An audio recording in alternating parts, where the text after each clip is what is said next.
Saya saja yang host. Acap dia cuma untuk bagi ucapannya. Sekejap, okey.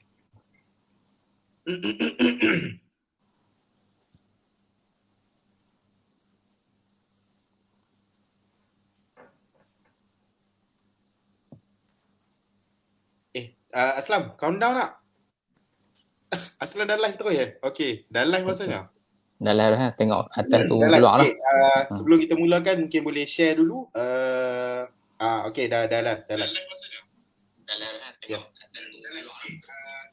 Doktor kalau nak share dulu pun boleh doktor.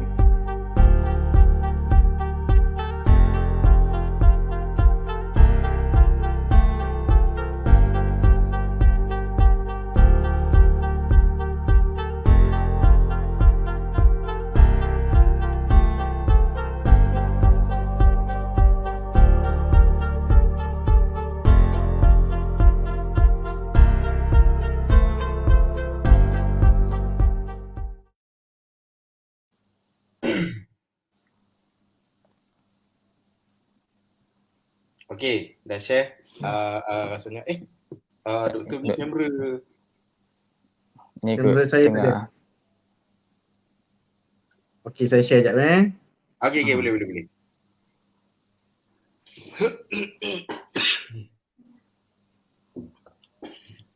Okey, kepada yang berada dalam live, kalau ada yang dah masuk, boleh bantu kami untuk share dahulu supaya sesi perbincangan ini sampai sampai kepada lebih ramai orang. Okey, doktor, kamera dah okey doktor. Tadi dah tilting. Okey. Baik, rasanya kita boleh mula masa. Macam biasa, Aslam memang tidak pernah gagal untuk prank panelis dan juga moderator. Daripada minggu lepas rasanya kita di prank. Dia akan tiba-tiba tekan live tanpa buat countdown. Minggu lepas pun kami kena juga.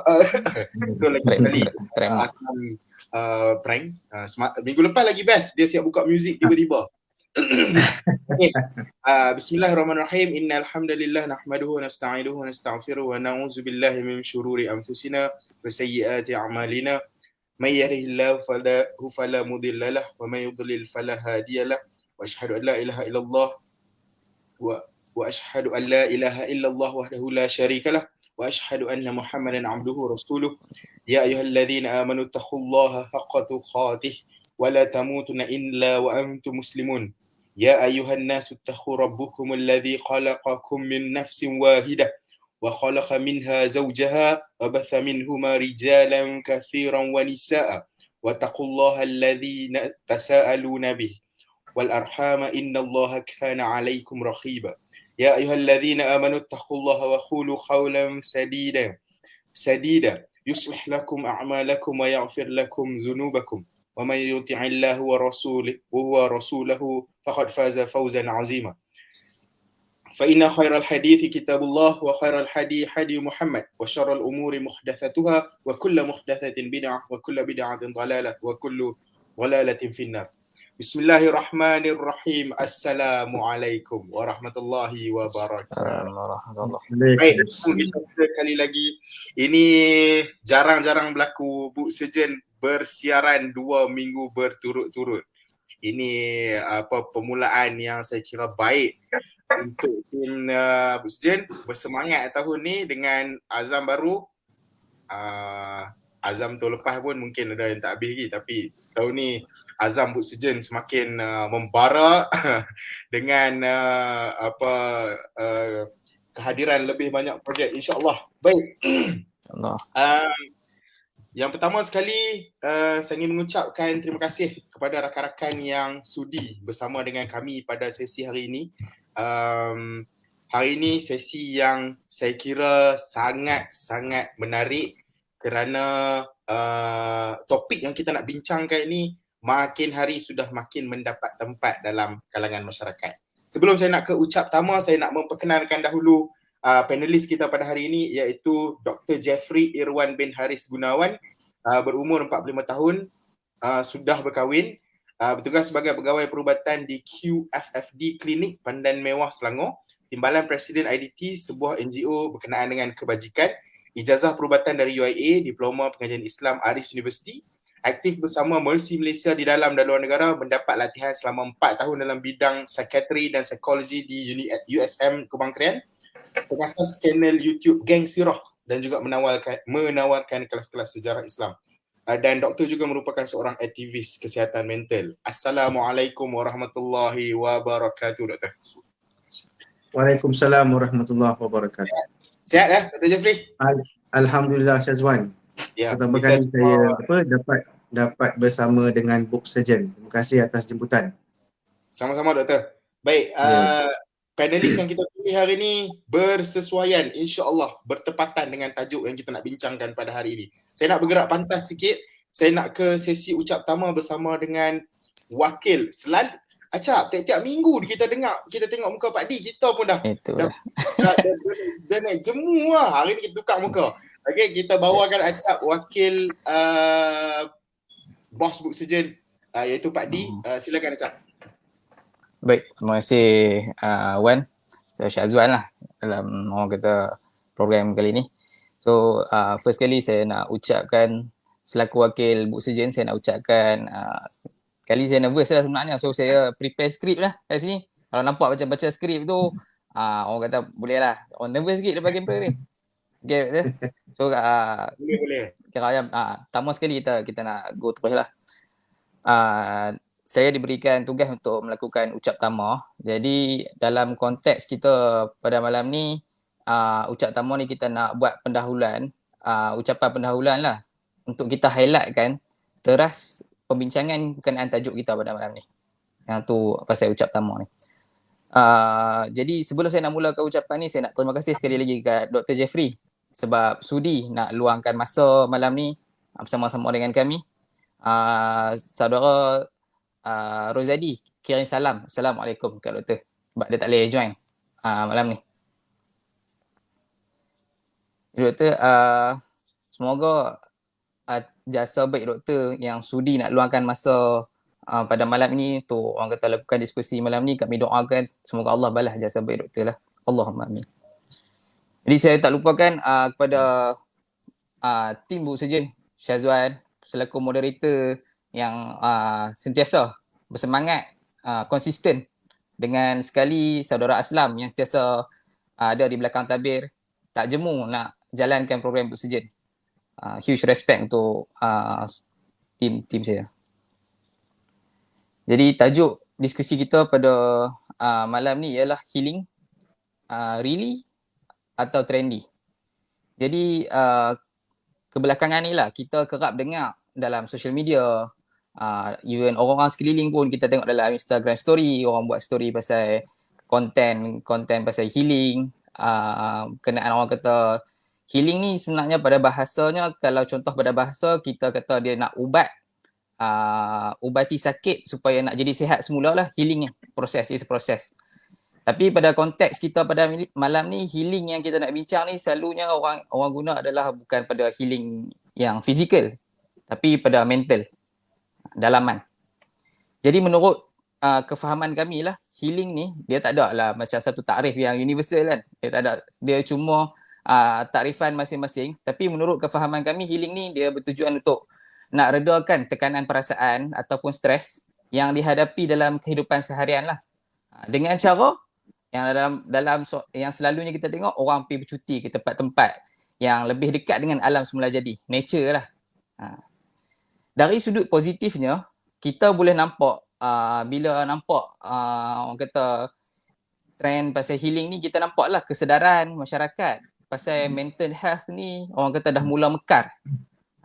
Yang kedua, benda ni sebenarnya bagus untuk jadi terapi nak mengurangkan stres orang-orang orang kata dalam masyarakat lah. Tapi healing ni juga nampaknya macam dieksploitasi. Dia nampak macam ekstrim juga perkataan tu. Dengan nak jadikan terapi utama. Dia jadikan healing ni sebagai terapi utama dalam kalangan pesakit mental. Jadi seperti yang kita sedia maklum, pesakit mental ni sepatutnya dia ikut terapi yang ditetapkan oleh pegawai perubatan. Tapi malangnya, pesakit ni dia lebih nak memilih terapi secara healing tapi dia mengabaikan aturan terapi yang sepatutnya dia lakukan di bawah pemantauan pegawai perubatan yang bertanggungjawab. Akibat dia, keadaan pesakit tu dia boleh jadi tak terkawal. Justru kiranya dia akan bagi persepsi negatif dekat masyarakat. So masyarakat pun akan hilang, orang kata, kepercayaan dekat pesakit mental. Bila dah hilang kepercayaan, pesakit pun akan hilang lah sokongan moral yang sepatutnya daripada masyarakat ni lah yang menjadi teras untuk mereka terus bersemangat, untuk mereka ikhtiar untuk keluar daripada masalah mental mereka. So dalam perbincangan kali ini kita nak pilih konteks, iaitu apabila seseorang pesakit mental tu dia lebih memilih untuk self-treat diri mereka dengan healing. Dan juga bagaimana kita nak dapat jadikan buku sebagai pembantu dalam terapi untuk pesakit mental ni. So yang tu saja ucap tamu daripada saya. Saya nak minta maaf dekat Dr. Jeffrey, dekat saudara moderator Syazwan sebab tak boleh nak bersama terus lah sebab saya di luar kawasan malam ni. Jadi saya doa sebelum saya serahkan kepada Syazwan, saya doakan supaya program pada malam ni berjalan lancar lah. Baik. Terima kasih Acap. Ya, sama. Baik, terima kasih untuk sesi ucap tamu tu. Acap saya tak akan bersama dengan kita sampai ke akhir program. Saya dan Dr. Jeffrey saja yang akan menghiasi ruangan skrin anda. Nah, Acap pun mungkin lepas ni dia nak pergi healing kot. Tak pasti lah kan. Saya update story. Okey. Baik. Sebelum kita ke sesi utama kita bersama dengan Dr. Jeffrey, kepada rakan-rakan yang berada di dalam sesi perbincangan ini, saya ada dua perkara penting yang saya nak bagi tahu. Yang pertama, kalau anda ada soalan yang ingin anda ajukan ataupun anda ada pendapat yang mungkin bercanggah dengan apa yang Dr. Jeffrey terangkan, anda boleh naikkan soalan tersebut di ruangan komen. Kami akan cuba sebaik mungkin untuk sampaikan soalan tersebut kepada Dr. Jeffrey. Itu yang pertama. Yang kedua, di akhir perbincangan ini, kami di Book Surgeon ada satu pengumuman penting yang kami nak buat. Stay tune bersama kami kerana pengumuman ini adalah sangat menarik dan insyaAllah bermanfaat untuk anda semua yang bersama-sama dengan kami pada hari ini. Baik, kita nak ke program utama kita pada hari ini. Bersama-sama dengan kita pada hari ini adalah Dr. Jeffrey. Saya dah bacakan biodata Dr. Jeffrey sebentar tadi. Beliau merupakan individu yang sangat bersesuaian, sangat sesuai untuk kita bawakan perbincangan pada hari ini. Seperti Acap katakan tadi, kenapa hari ini kita nak bincang pasal healing? Kerana perkataan healing itu sendiri sangat terkait rapat dengan individu-individu yang ada masalah mental health. Tapi ada masalah mental. Tapi kita pun tak pasti sebenarnya apa pendefinisian mental health tu sendiri. Kita pun tak pasti. Adakah stres sahaja sudah cukup untuk mengatakan anda ada masalah mental ataupun macam mana? Jadi kita nak ke soalan yang pertama, soalan pembuka sesi perbincangan kita pada hari ini, Doktor. Definisi kepada mental health, Doktor. Secara layman, kefahaman yang mudah untuk orang awam seperti kami faham. Silakan Doktor. Assalamualaikum warahmatullahi wabarakatuh. Alhamdulillah, salatu wassalamu ala rasulillah. Syazwan, first kali nak tanya, kita punya line okey ke? Okey, Doktor. Kalau ikutkan Doktor punya percakapan semua lancar. Clear ya? Okay. Sebab pada saya kadang-kadang ada terputus sikit lah masa Syazwan cakap tu. Oh, okey. Tapi tak apa. Tim teknikal boleh tolong checkkan Facebook. Kalau ada line tak okey, tolong bagi tahu dalam private chat untuk saya dengan Doktor tengok. Okey, Doktor. Alright. So soalannya, apa itu mental problem ya? Apa tu masalah mental? Betul Syazwan? Ya, betul. Kita nak fahamkan. Ya. Perkataan mental dah ada satu konotasi yang berat. Kalau orang kata, Syazwan, kau ni mental lah kan.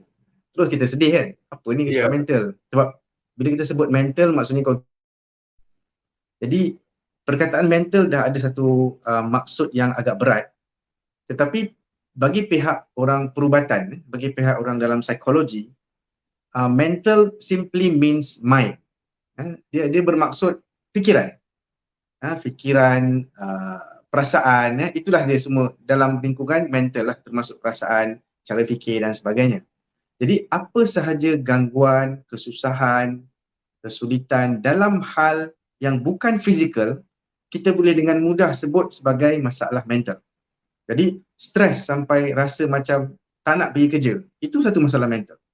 Contohnya orang yang suka mengambil banyak MC, itu boleh jadi satu masalah mental. Ya, sebab selalunya doktor akan marah. Doktor, secara umum doktor ni ialah doktor fizikal. Jadi dia marah. Dia kata sakit lutut kau ni orang lain pun sakit. Berulang-ulang kan. Syazwan, so far okey kan?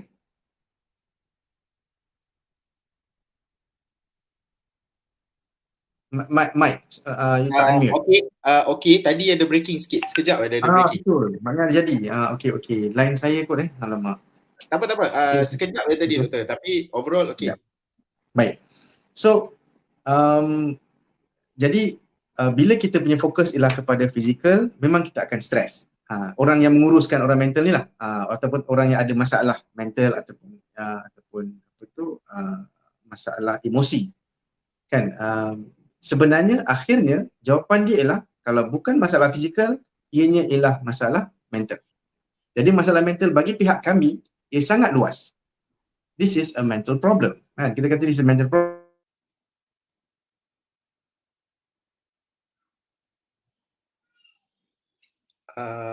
Doktor, line doktor breaking. Alamak, sayang. Tak apa, kita dapat yang dekat. Mental problem tu luas. Kita dapat kat situ doktor. Okay. Doktor, ada lagi nak tambah bab pendefinisian tadi? Jadi kalau di sisi kami, mental problem means very broad, daripada sangat teruk kepada yang sangat mild, sangat relax. Tetapi di sisi orang awam, dia akan marah mungkin bila doktor kata ini satu masalah mental ya puan, anak puan ada masalah mental contohnya, ataupun suami puan ada masalah mental, dia akan mengamuk, dia akan marah. Kita doktor sampai hati cakap anak saya, suami saya, isteri saya ada masalah mental. So begitu juga dengan banyak terma-terma yang lain dalam dunia ini. Di sisi satu pihak maksudnya bukan begitu, tapi di sisi pihak lain maksudnya berat dan buruk dan negatif lah. Baik. Okey. Baik, terima kasih doktor. Soalan pembuka sidang perbincangan kita pada hari ini. Ya, saya tak nafikan apa yang doktor cakapkan tadi berkenaan dengan konotasi perkataan mental tu sendiri. Setuju bila ia digunakan di tempat yang sepatutnya. Kadang-kadang ada individu yang melihat perkataan mental tu sebagai sebagai sesuatu yang tidak baik dan sebagainya. Hang ni mental lah. Jadi bila kita kenal soalan-soalan benda-benda macam tu, kita akan rasa macam perkara tu tak baik. Jadi pendefinisian doktor sangat mudah dan jelas. Apa-apa saja gangguan yang bukan fizikal adalah masalah mental. Jadi sangat mudah untuk kita faham ke mana arah perbincangan kita pada hari ini. Baik doktor, saya nak ke soalan yang kedua. Sebelum tu, rakan-rakan yang berada di dalam sesi perbincangan kita hari ini, perbincangan ini sangat santai. Kita nak cuba sampaikan seberapa banyak soalan yang kita boleh kepada doktor untuk kita dapatkan untuk kita bawa balik sesuatu dalam sesi perbincangan kita pada hari ini. Ini hari Minggu, jadi saya ini malam Minggu sebenarnya. Jadi saya sangat-sangat berterima kasih kepada penonton yang sudi meluangkan masa bersama-sama dengan kami untuk membincangkan satu perkataan yang sudah menjadi trend, iaitu perkataan healing. Doktor, hari ini doktor, perkataan healing ni dah jadi trend dalam masyarakat. Semua orang guna perkataan healing. Lepak tepi pantai healing, makan pasembok dekat padang kota healing, tengah bawa kereta buka lagu slow healing. Jadi semua orang sudah mula menggunakan MC healing, ke acap tak dapat live pun kita guna healing. Jadi sudah ia sudah mula digunakan di tempat-tempat yang kita pun tak pasti sama ada sepatutnya digunakan ataupun tidak.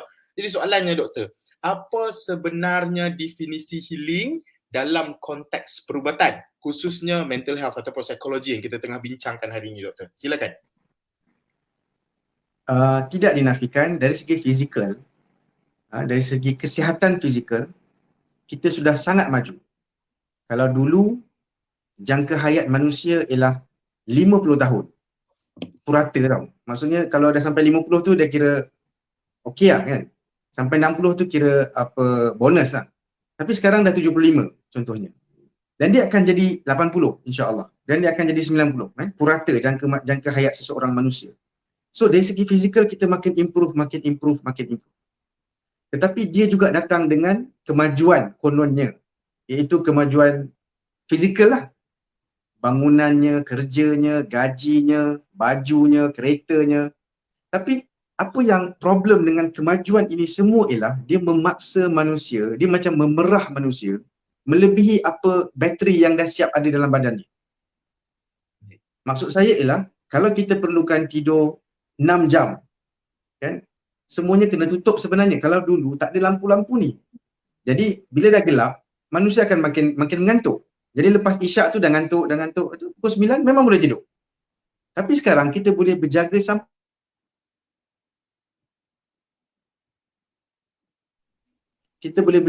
sampai pukul 3 pagi. Sebab apa? Sebab adanya lampu. Ini kononnya kemajuan lah ni. Tapi apa, kita menghasilkan manusia-manusia yang sangat dipaksa tau. Dipaksa untuk perah apa sahaja energi dalam badan dia. Okey. Dan kemajuan juga menjadikan keluarga, institusi keluarga ni menjadi kucak-kacir. Ya, iaitu anak-anak dah tidak di bawah pengawasan macam dulu pengawasan mak dia, bapaknya akan datang lepas kerja. Dah tak ada dah apa traditional values macam tu. Sekarang ni anak-anak tertinggal kat rumah ataupun duduk kat rumah pengasuh. Jadi sistem kekeluargaan tu dah goyang sebenarnya. Institusi tu dah rapuh. Bila dah rapuh, akhirnya kita menghasilkan manusia-manusia yang individualistik. Ya, manusia yang terpaksa jaga diri dia sendiri saja. Dan makin ramai juga ayah-ayah dan mak kata, aku tak bertanggungjawab, kau dah besar. Contohnya kan.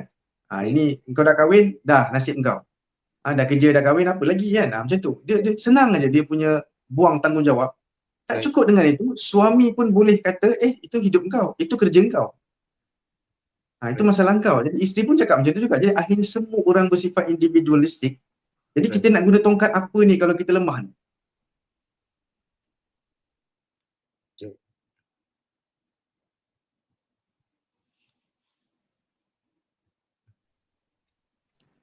Tambahan pula Syazwan, saya minta maaf yang memang ada lagging.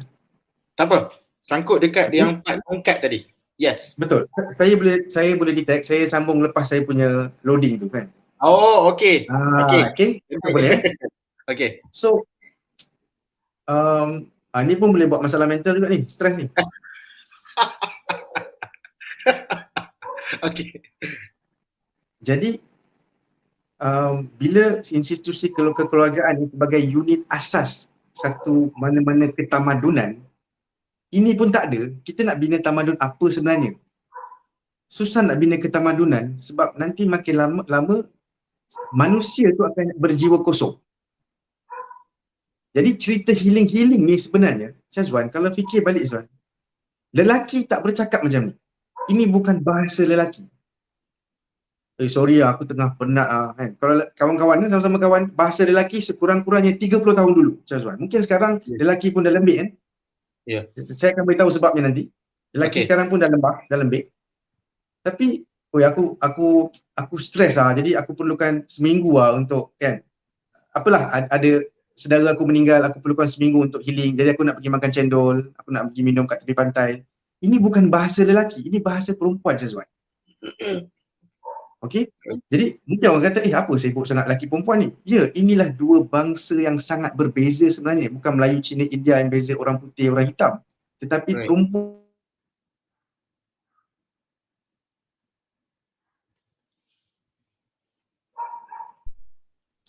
perempuan satu bangsa yang berbeza dan lelaki satu bangsa yang berbeza. Sebab wiring kita, DNA kita sangat berbeza sebenarnya. Cara kita berfikir, hormon dalam badan kita sangat berbeza. Jadi Syazwan, apa yang kita tengok sekarang yang healing ni sebenarnya ialah kacamata perempuan untuk dunia ini. Jadi Syazwan akan nampak lelaki pun cakap sibuk pasal healing, perempuan pun sibuk pasal healing. Okey, tapi Right. kalau perempuan cakap pasal aku perlukan masa dan sebagainya, itu sebahagian daripada kemanjaan perempuan dan itu memang acceptable. Okey, you can take your time. Dan tahu tak Syazwan apa masalahnya? Ya. Perempuan-perempuan ini pun memerlukan masa yang sangat lama untuk selesai healing dia kononnya. Tahu kenapa? Sebab tak adanya lelaki sebagai ketua keluarga, tak adanya suami yang proper sebagai suami. Faham tak? Dia mungkin ada suami, Right. tapi dia tak bertugas sebagai suami, maka dia terpaksa hidup sebagai individu juga. Maka healing pun panjang. Yang lelaki pula terikut sangat budaya keperempuanan dunia ini. Sebenarnya kita dah kurang lelaki yang betul-betul berani tau. Kita dah kekurangan lelaki bertanggungjawab. Sebab apa? Perangai lelaki ialah bekerja.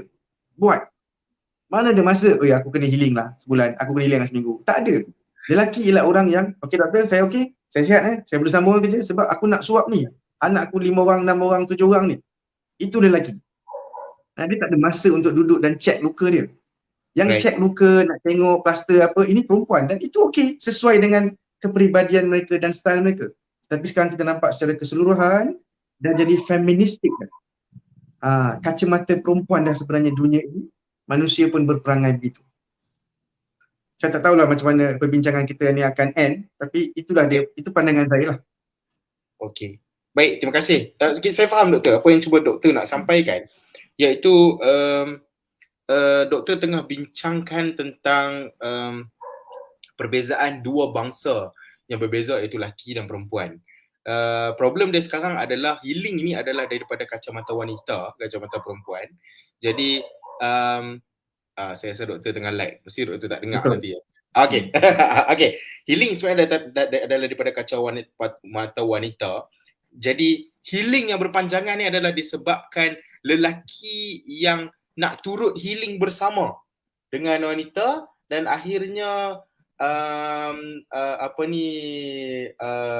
proses of healing ini mengambil masa yang lebih lama kerana wanita-wanita tiada tongkat untuk seperti yang doktor kata tadi, untuk berpaut, untuk bersama-sama melancarkan proses healing ini. Itu seperti apa yang saya faham. Dunia memaksa perempuan pun bekerja macam lelaki. Right. Dunia, keluarga. Syazwan.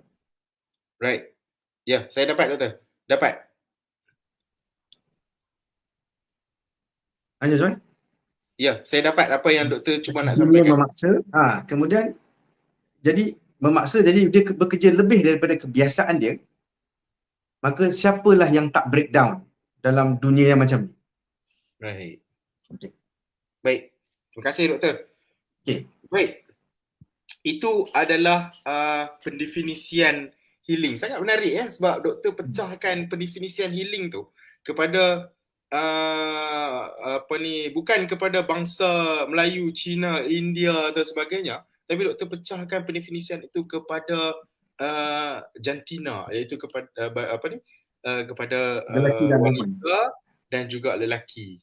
Inna khalaqnakum min dzakarin wa untha. Allah sendiri pecahkan manusia dua dulu. Dzakari wa untha. Baik.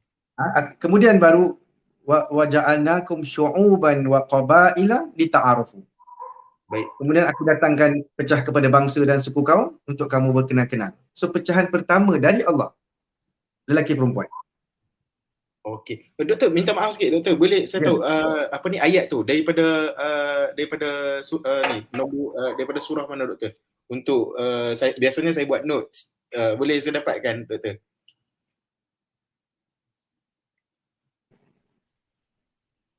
Saya minta maaf Syazwan, lagging teruk ni. Okay, so soalan tadi, minta maaf tadi. Sorry. Tak, minta maaf. Saya nak minta ke doktor nombor surah tu dengan surah tadi yang doktor bacakan. Saya nak simpan sebagai notes. Sebab biasanya saya akan buat notes. Saya tak ingat nombor surah dan surahnya. Okay. Saya kena WhatsApp nanti sesuai. Baik, nanti pun boleh. Tak apa, tak ada hal doktor. Baik, terima kasih. Kita dah melalui dua soalan. Yang pertama, kita dah pergi kepada pendefinisian mental health. Kita dengar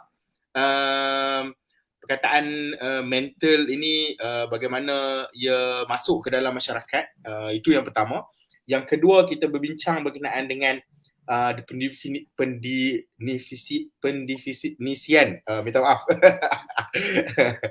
Okey, pendefinisian healing kerana healing ini juga sudah mula masuk ke dalam masyarakat dan kita bincangkan berkenaan dengan bagaimana dan golongan apa yang sebenarnya terlibat dalam healing ini sebenarnya. Baik, dua soalan ni kita simpan ke tepi sekejap. Doktor, saya terpaksa nak tuntut balik jawapan daripada doktor. Doktor katakan lelaki sekarang sudah mulai lembek. Sebelum kita ke soalan seterusnya, doktor nak terangkan sekarang ataupun doktor nak masukkan dalam soalan yang lain? Boleh? Silakan doktor. Apa tuntutan tadi? Tak, doktor katakan tadi doktor akan jawab kenapa doktor katakan lelaki sekarang sudah mulai lembek. Doktor mungkin ada nak bagi poin tambahan atau doktor nak masukkan dalam soalan lain? Saya menuntut. Okay. Betul, Syazwan. Sebenarnya apabila ada industrialization, baik. Ya, perempuan tiba-tiba perempuan lebih banyak pekerjaan. Baik. Tiba-tiba banyak kilang. Okey. Ini lepas peperangan Perang Dunia Pertama dan Kedua ni. Jadi banyak lelaki dah sangkut kat sana, perang dan sebagainya. Lepas tu tiba-tiba kita dah industri lebih baik, maka banyak kilang. Jadi perempuan banyak bekerja. Bila perempuan banyak kerja, role kita berubah. Right. Ya, peranan kita berubah, iaitu perempuan menjadi seolah-olah sebenarnya partner. Dulunya perempuan ialah pembantu kepada suami dia. Sekarang dia dah jadi partner. Tapi lama kelamaan dia punya gaji lebih tinggi pula tu. Sebab lelaki jadi susah nak cari kerja, sebab lelaki ni lebih adventurous. Perempuan dia boleh buat kerja yang sama berulang-ulang. Jadi kerja kilang dan sebagainya lebih suka mengambil perempuan sebenarnya.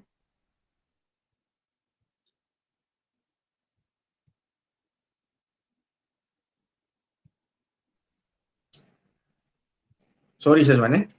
Okey, dapat. Tak apa doktor. Okay. Jadi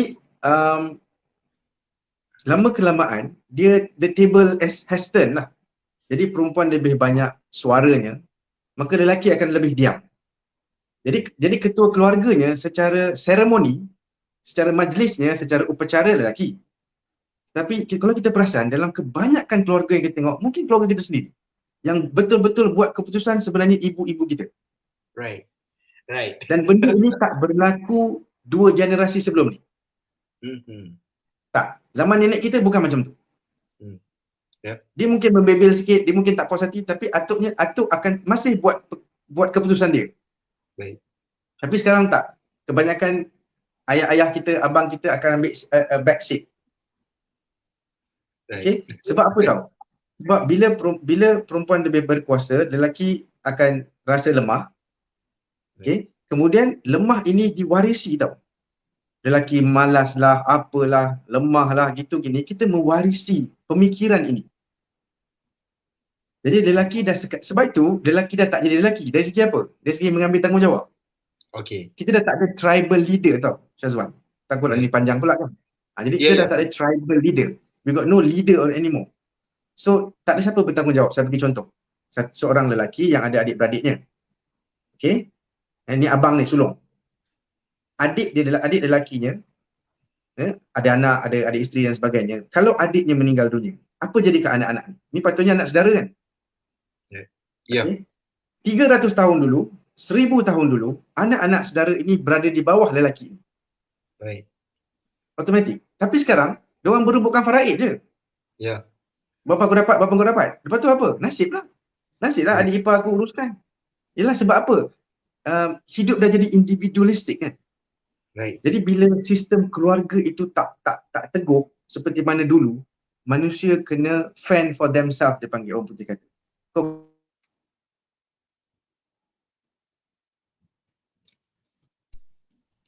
Kau kena jaga diri sendiri. Jadi makin lama kita menghasilkan lelaki yang tak payah bertanggungjawab. So okey lah. Macam tu. So makin rosak.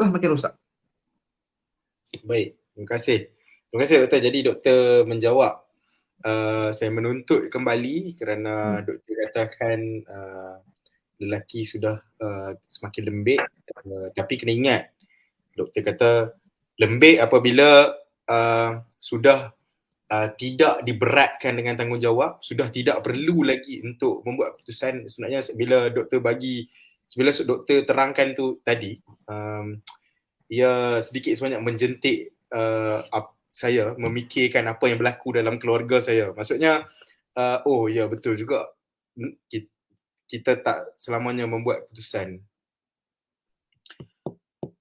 Okey, baik. Okey, doktor okey kan? Okey. Okay, bila saya terang tadi, apa Syazwan cakap? Syazwan terasa ke macam mana? Tak bukan saya terasa. Saya nak bagi tahu yang ia memang berlaku, dan bila doktor terangkan, saya bawa kembali apa yang doktor terang tu kepada hidup saya. Maksudnya saya fikirkan, oh, there are certain situation yang saya tak perlu buat keputusan dah. Kita nak beli katil ni. Untuk saya ikut you lah. Ikut you lah. Nah, tapi seperti yang doktor katakan, sebelum ini mungkin pada dekad sebelum ni, generasi sebelum ni, atuk kita adalah pembuat keputusan, tribal leader seperti yang doktor katakan tadi. Saya setuju, sebab bila saya fikirkan kembali, ibu-ibu dan ayah saya tidak membantah langsung apabila atuk ni membuat keputusan, sebab dia ada satu kuasa yang ialah kekuatan itu yang kita tengah bincangkan sekarang ni. Baik, terima kasih doktor. Kita tak nak berpanjangan bincangkan berkenaan dengan soalan yang takut sensitif doktor, bila kita kata lelaki lembik ni, takut ada yang kurang faham dan dia takut dia terasa nanti. Tapi tak apa. Lelaki ni dia suka dicabar. Kita cabar dia lagi dia bagus. Ada baik saya. Okay. Mungkin ada yang tidak bersependapat dengan Dr. Jeffrey, mungkin ada yang tidak bersependapat dengan saya. Kami alu-alukan soalan, interaksi bersama dengan penonton. Kalau anda ada soalan, anda boleh tanyakan di ruangan komen supaya saya boleh ajukan kepada doktor, supaya saya boleh bawa soalan ini untuk doktor terangkan. Mungkin anda perlukan penjelasan lebih berkenaan dengan apa yang doktor bincangkan sebentar tadi. Itu yang pertama. Yang kedua, saya nak ulang sekali lagi kepada yang berada dalam sesi live hari ini.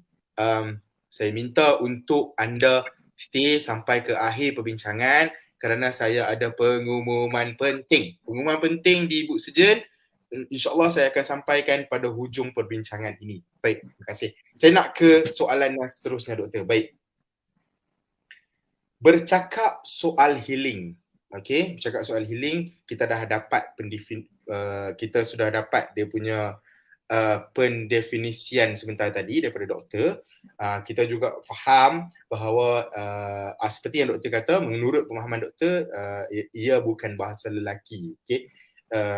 Doktor, healing ini adakah masyarakat benar-benar perlukan? Saya nampak doktor pecahkan kepada lelaki dan perempuan tadi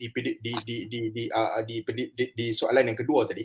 Sekarang saya mohon doktor untuk mungkin menjawab juga kepada dua bangsa ini tadi.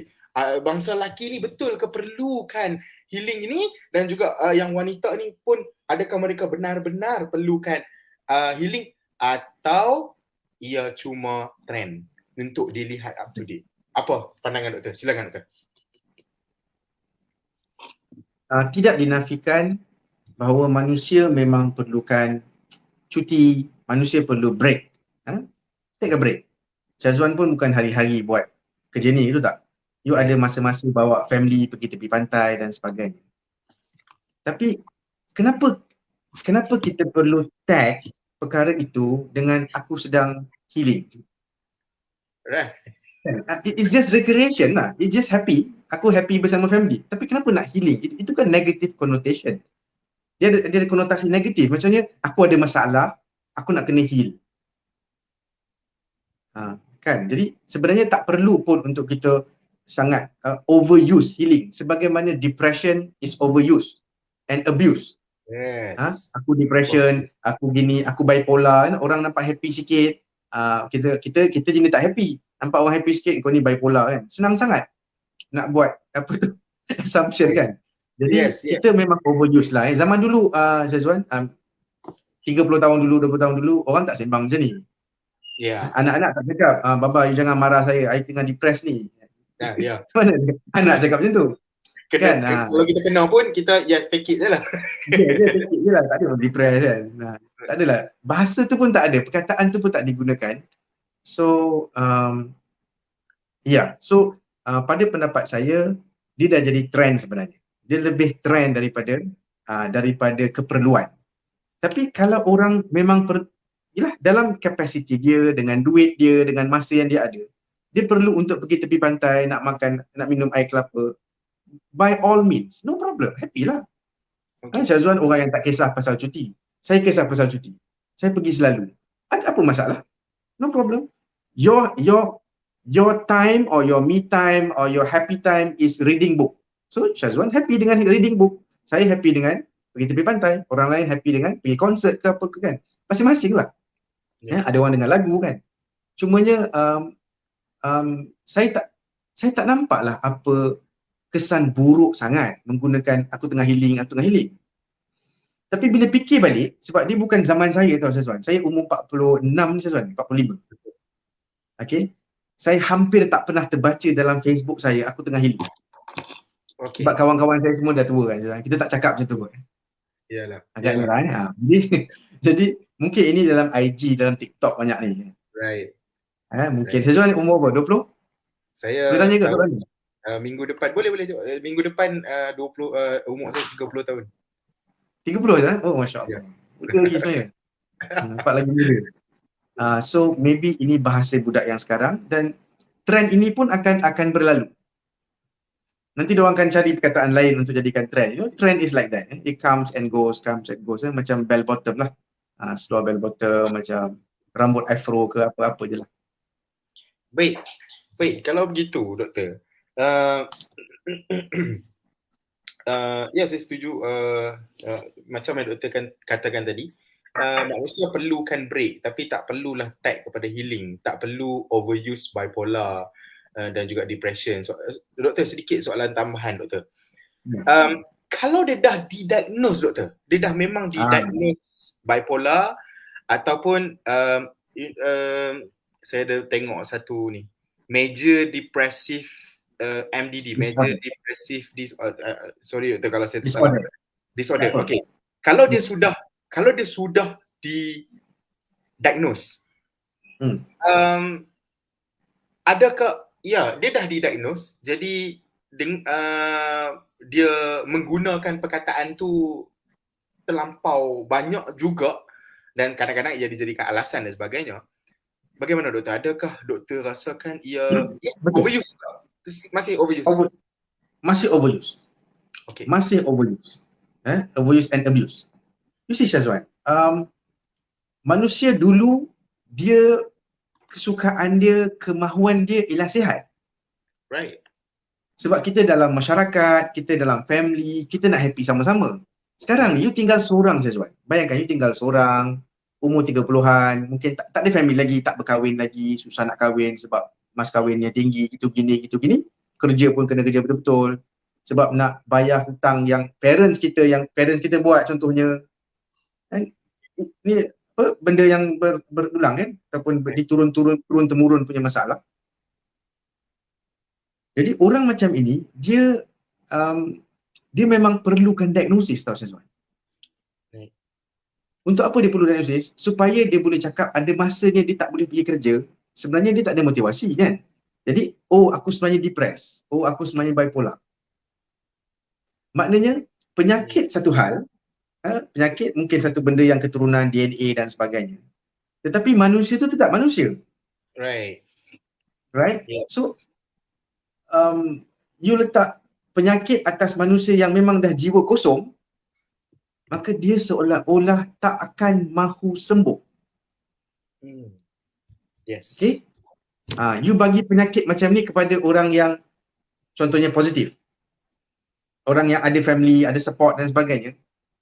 Dia memang nak happy lah sebab nak pergi kenduri, nak jumpa sepupu kan. Ini kalau orang memang tak reti nak bergaul contohnya, memang dah dididik macam tu, individual dan sebagainya, memang akan ada unsur manja. Yes.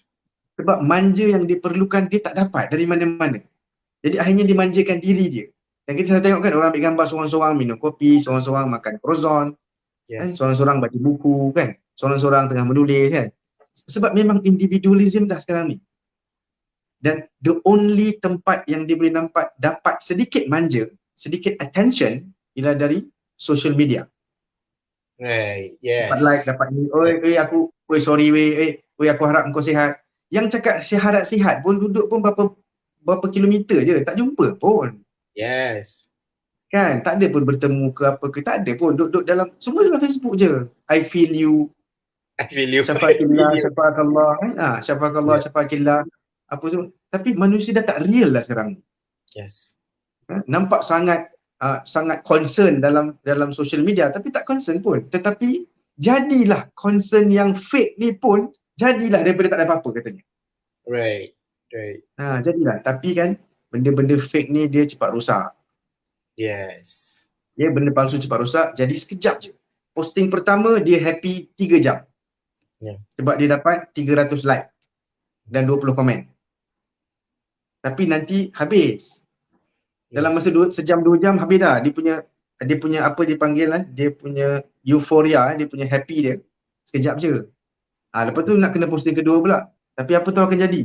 Posting kedua orang tak layan pula. Habis. Habis. Habis kan? Ada siapa Macam tu layan? lah. Okey.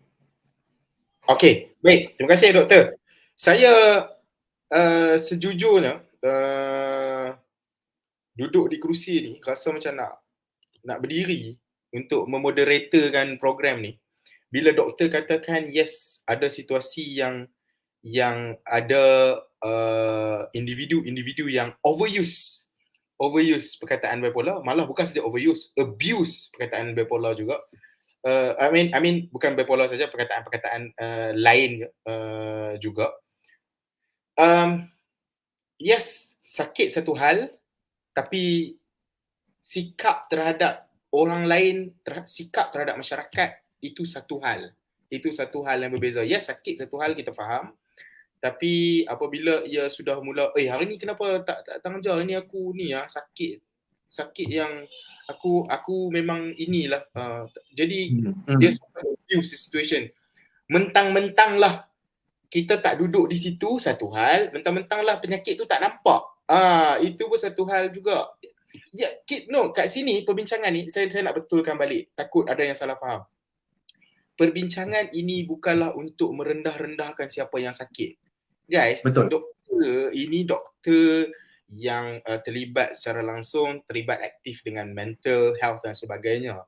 Jadi tak kalah doktor nak merendah-rendahkan kalian. Jadi kalau kalian berada dalam ini, sesi perbincangan ini adalah untuk meluruskan definisi healing ataupun nak meluruskan apa pemahaman healing dalam kalangan masyarakat. Kerana seperti yang doktor kata tadi, takut ia menjadi overuse dan akhirnya membawa kepada abuse dan masyarakat makin manja. Dan sebenarnya perbincangan ni berperingkat lah guys daripada tadi. Perbincangan ni sangat menarik, perpecahan definisi terhadap masyarakat ataupun golongan lelaki dan juga golongan wanita, bagaimana lelaki sudah lagi tidak menjadi lelaki dan sebagainya. Sebenarnya perbincangan ni sangat menarik kalau anda dengar daripada awal tadi, akhirnya baru membawa kepada pendefinisian tadi. Okay, jadi saya rasa macam nak lompat sebab jawapan yang doktor bagi tu sangat, saya rasa macam yes, ini yang doktor bukan memihak kepada kami saja atau siapa-siapa yang tak sakit saja. Doktor memihak kepada semua. Jawapannya sangat general dan mudah untuk difahami supaya ia dapat difahami oleh semua golongan lapisan masyarakat. Terima kasih doktor untuk soalan tersebut. Syazwan, kita menganggap diagnosis sebagai kalau saya tengok pesakit, saya tengok pesakit yang ada masalah mental, masalah emosi, lepas cakap dengan dia lebih kurang 40 minit, saya boleh arrive to a diagnosis. Saya boleh kata, okay, you have generalized anxiety disorder. Maksudnya kau ada masalah darah gemuruh. Okay. Anxiety ni famous lah. Anxiety. Yes. Okay. So kau ada anxiety lah kat dalam bahasa kita. Orang yang dapat diagnosis tu, dia ingat inilah punca kepada masalah aku. Oh yes. Okay. Saya cuba nak cakap, jangan berhenti kat situ. Pergi korek dalam lagi. Apakah yang penyebab-penyebab yang dekat belakang tu lagi? sampai engkau jadi orang yang risaukan semua benda. Jadi sakit badan lah, sakit kepala lah, rasa macam dada macam tak sihat lah kan. Ini semua anxiety punya simptom tau. Rasa macam ni, rasa macam tak berapa stable, tak berapa itu, tak mampu nak buat kerja, badan sakit, perut sakit. Tapi kita nak pergi lagi dalam daripada tu, punca ni. Jangan berhenti kat situ. Puncanya apa? Mungkin awak tak dapat upbringing contohnya. Keluarga tidak memberi cukup attention ke apa ke, contoh. Ya, kemudian awak dibiarkan seorang-seorang untuk menguruskan diri sendiri ke, contohlah saya bagi ya. Ini semua bukan supaya kita boleh kata maknanya salahnya mak aku, maknanya salahnya bapa aku. Itu style orang putih. Untuk orang putih, semua sekali punca mak ayah, senang.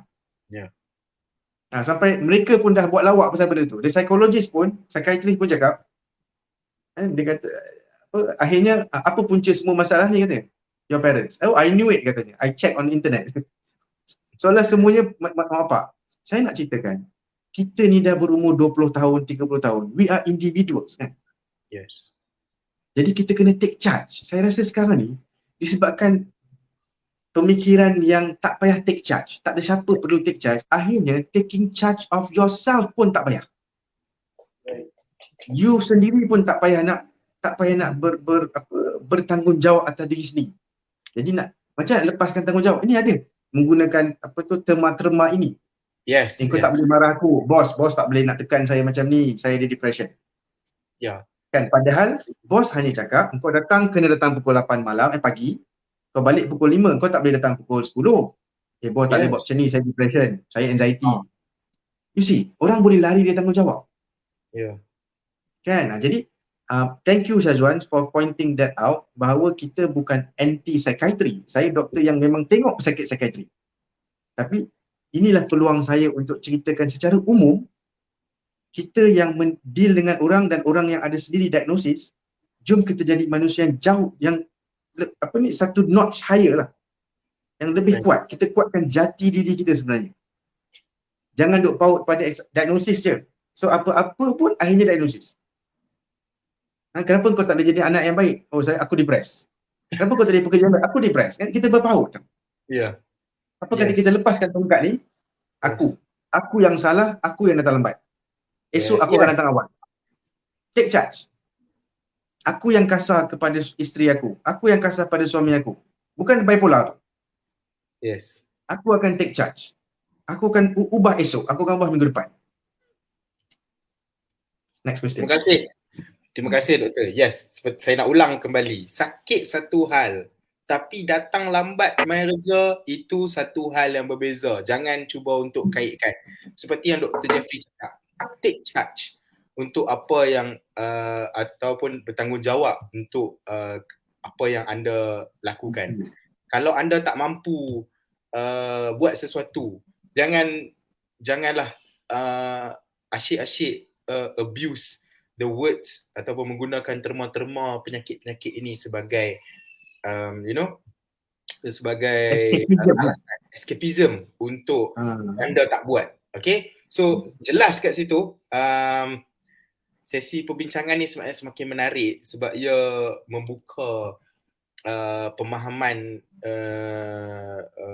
saya sendiri. Saya harap saya harap penonton-penonton mendapat manfaat yang sama seperti apa yang saya dapat daripada sesi perbincangan ini. Baik, soalan yang keempat ini sebenarnya soalan ni bukan soalan keempat dah. Sebenarnya saya ada selitkan beberapa soalan tambahan pada doktor tadi.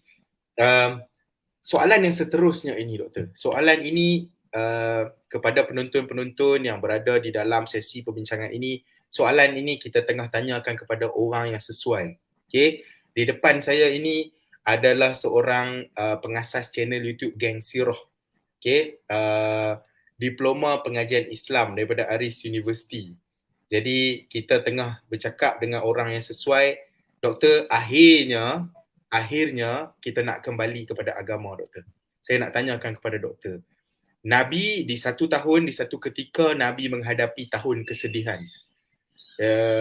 Tahun yang dikatakan Sayyidatina Khadijah meninggal, bapa saudara Nabi Abu Talib juga meninggal, dan di tahun tu juga dikatakan adalah tahun yang di mana Nabi ketika melawat ke Taif, Nabi dibaling dengan batu. Tahun yang itu, okey, tahun kesedihan yang akhirnya adalah berlaku.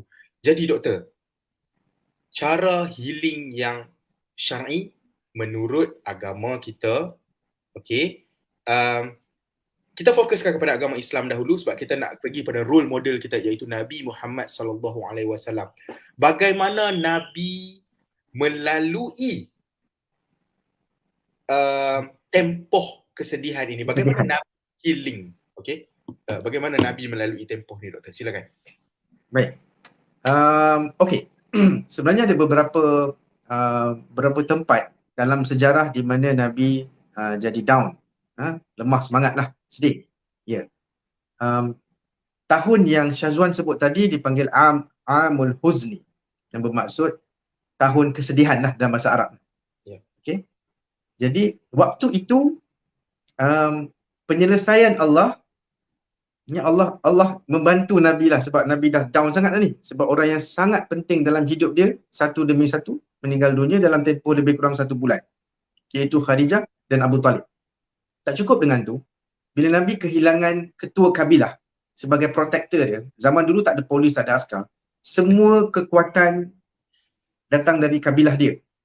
Jadi ketua kabilah dia lah ketua polis, dan pakcik anak saudara dia lah polis sebenarnya. Okay. Mereka ni lah, mereka jaga kabilah mereka lah. Right. Syazwan, saya nak sebut, dan semalam baru saya buat satu talk pasal ketua kabilah. Saya bercakap tentang lelaki, Syazwan. Tak tahu Syazwan perasan tak? Saya dah nampak live tu, tapi saya nampak lepas dah doktor punya live tu dah habis. Baik. Saya nampak apa komen tu. Pasal doktor akan bincang pasal kabilah kan? Yeah. Yes. Sebagai ketua kabilah ni apa maksudnya? So ketua kabilah hilang, meninggal, iaitu Abu Talib. Sekarang ni Bani Hashim, dia mesti ada ketua kabilah yang baru. Tahu siapa yang ganti? Abu Lahab. Okey. Orang yang memang anti Nabi. Right. Jadi kiranya Nabi dapat ketua kabilah yang tak suka dengan dia. Okey. Dan akhirnya ketua kabilah cakap apa tahu? Engkau keluar dari kabilah. Maksudnya aku dah tak bagi protection pada engkau. Maknanya kalau ada kabilah lain yang tak puas hati dengan Nabi, cederakan Nabi, kabilah ini tak nak bertanggungjawab. You are an individual. Punyalah pentingnya zaman itulah. Zaman kita ni kita ada pihak ketiga, Syazwan, iaitu polis, askar. Perasan tak? Okey. Betul tak? Syazwan ada kabilah sendiri. You ada bapa you sendiri, atuk you sendiri. You ada family you sendiri. You ada sepupu you. Saya ada sepupu saya, family saya. Tapi kalau saya bergaduh dengan Syazwan, bukan sepupu kita yang datang gaduh. Kita report polis. Yeah. Third person. Third party. Dulu tak ada pihak ketiga. Antara kau dengan aku je. Gaduh-gaduh lah kita. Nanti pakcik aku datang, pakcik kau datang, atuk engkau, macam tu lah. Okay? So, tapi sekarang Nabi hilang protection tu. So, Nabi akan pergi ke Taif pula. Dengan penuh harapan yang diorang mesti akan bagi protection. Sepatutnya. Tapi diorang pun decline. Padahal ini family member diorang ni. Diorang kenal Nabi, kenal bapa Nabi, kenal atuk Nabi. So, Nabi pergi dengan relax sebenarnya. Kau mesti akan tolong aku. Rupa-rupanya diorang tolak dengan penghinaan pula tu. Jadi 3 kesedihan dalam satu masa. Tahu tak Allah buat apa untuk dia? Allah bawa dia pergi jalan. Yes. Isra' Mi'raj namanya. Yeah. Jadi perjalanan malam lah disebut. Maka ulama' ada pelbagai pendapat lah. Apa yang berlaku sini, apa yang berlaku sini. Ada hadis-hadis je lah. Jadi saya tak nak pergi dalam sangat. So salah satu healing process, betul, memang travelling. Okey. Sebab apa? Dia hilangkan kita punya kenangan depan mata ni. Pergi tempat lain dulu. Dan biasanya bila pergi tempat lain, mood kita pun berubah sesuai. Right. You sedih, kan? You are at the same house, you sedih. Yeah. Pergi kerja, balik same house. Ini tempat sedih. Ini tempat orang meninggal. Ini tempat kau kena marah, kan? Kau gaduh dengan adik-beradik ke, lepas tu diorang keluar dari rumah ke. Same house. Apa kata, go and tukar angin. Dan memang psikologi kita pun akan berubah. Right. Tukar angin lah. Itu jawapan pertama. Okay. Tetapi Nabi juga pernah sedih dalam beberapa tempat juga lain dalam sejarah. Di antaranya ialah kematian anaknya. Okey. yang namanya Abdullah. Abdullah Ibrahim. Okey. Ya. Waktu itu cerita ini berlaku di Mekah, masih era Mekah lagi. Bila Nabi ada anak lelaki yang pertama, nama dia Qasim. Dia pun mati, masuk umur macam setahun. Tak sampai dewasa lah. Ya. Lepas tu dapat anak seorang lagi nama Abdullah, mati juga. Yes. Bila matinya Abdullah, Nabi cuma ada anak perempuan. Orang Arab ni sangat penting anak lelaki atas sebab-sebab yang salah satu yang saya sebut tadi, Syazwan, iaitu polis datang daripada pakcik dan sepupu lelaki kita. Okey. Tak? Jadi kalau kabilah saya penuh perempuan aja, saya tak kuat. Saya ada 13 anak perempuan, 15 anak perempuan, saya tak kuat. Yeah. Nobody to fight. Sebab tu anak lelaki penting zaman dulu. Sekarang ni macam tak penting sangat. Yeah. Alamak, lupa. Tadi mana? Anak perempuan tadi. Bila anak lelaki Nabi meninggal dunia, Yes. Abdullah ni, Yeah. orang-orang yang musuh Nabi akan ketawakan dia. Okey. Mereka kata, engkau dah terputus ekor padan muka.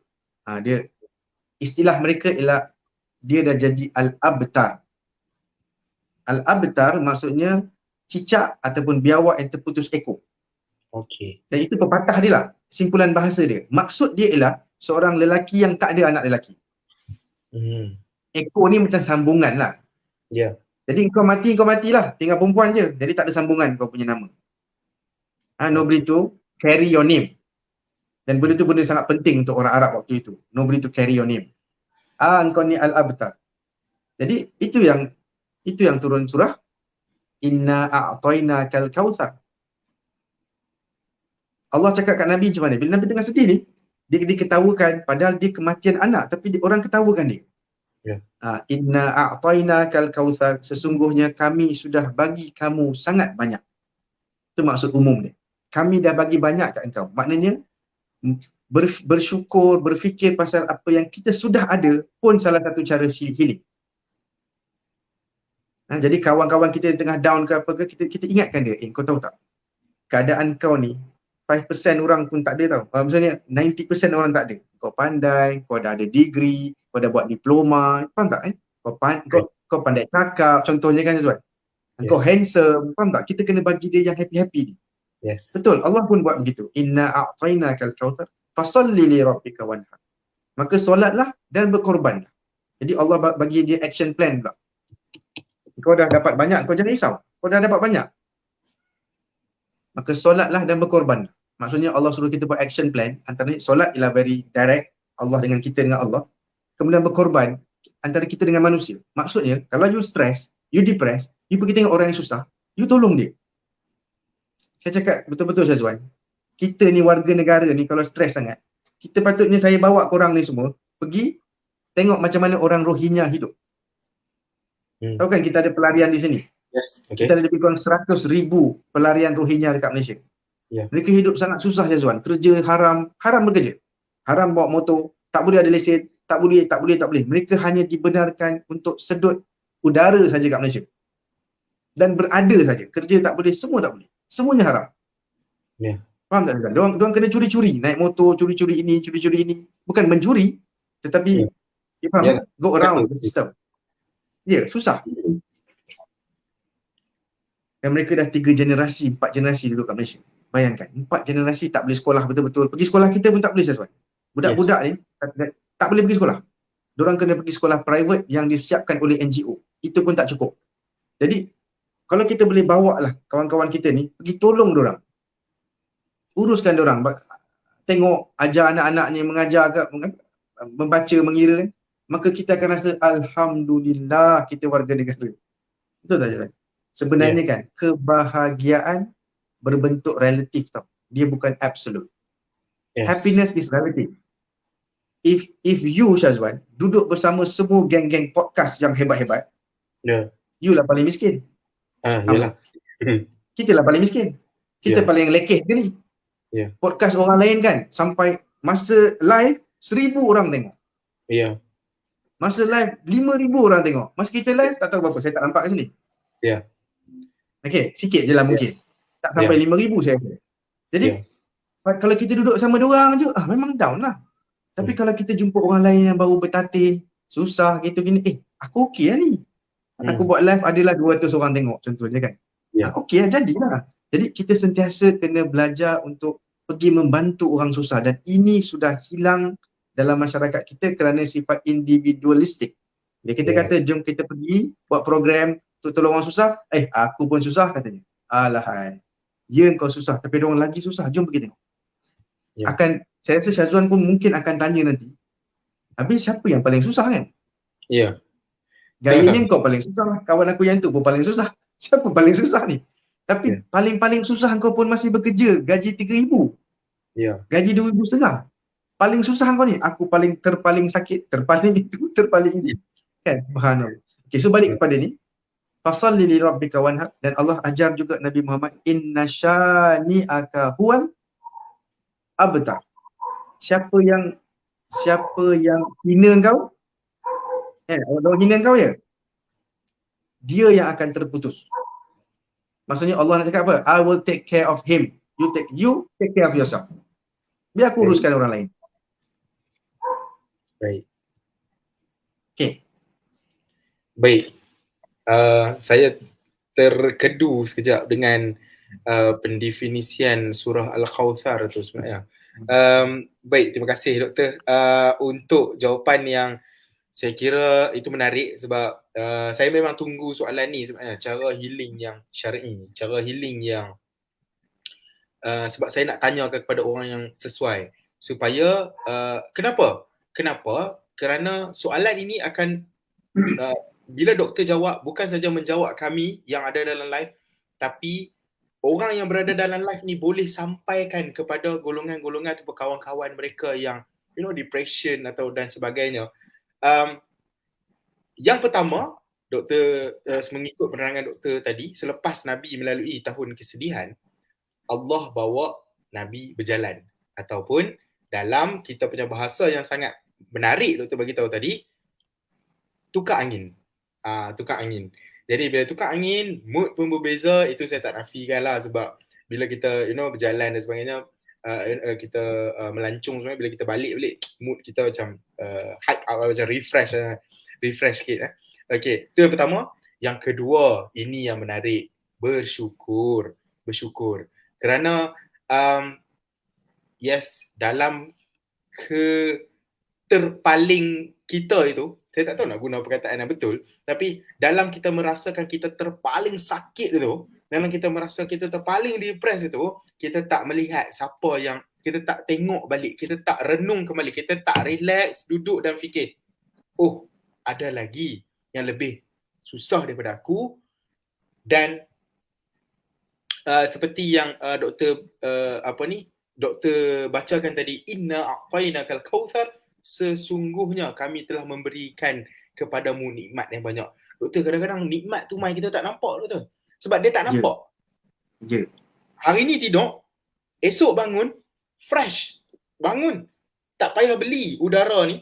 Tak payah pun, sila top up udara RM5 untuk hidup hari ni. Tak perlu, doktor. Tapi nikmat tu kita tak nampak, doktor. Benda tak nampak ni lah, doktor. Yang menjadikan kita makin hanyut. Oh, tak cukup ni. Anak tak dapat lagi ni. Nak tambah anak. Yes.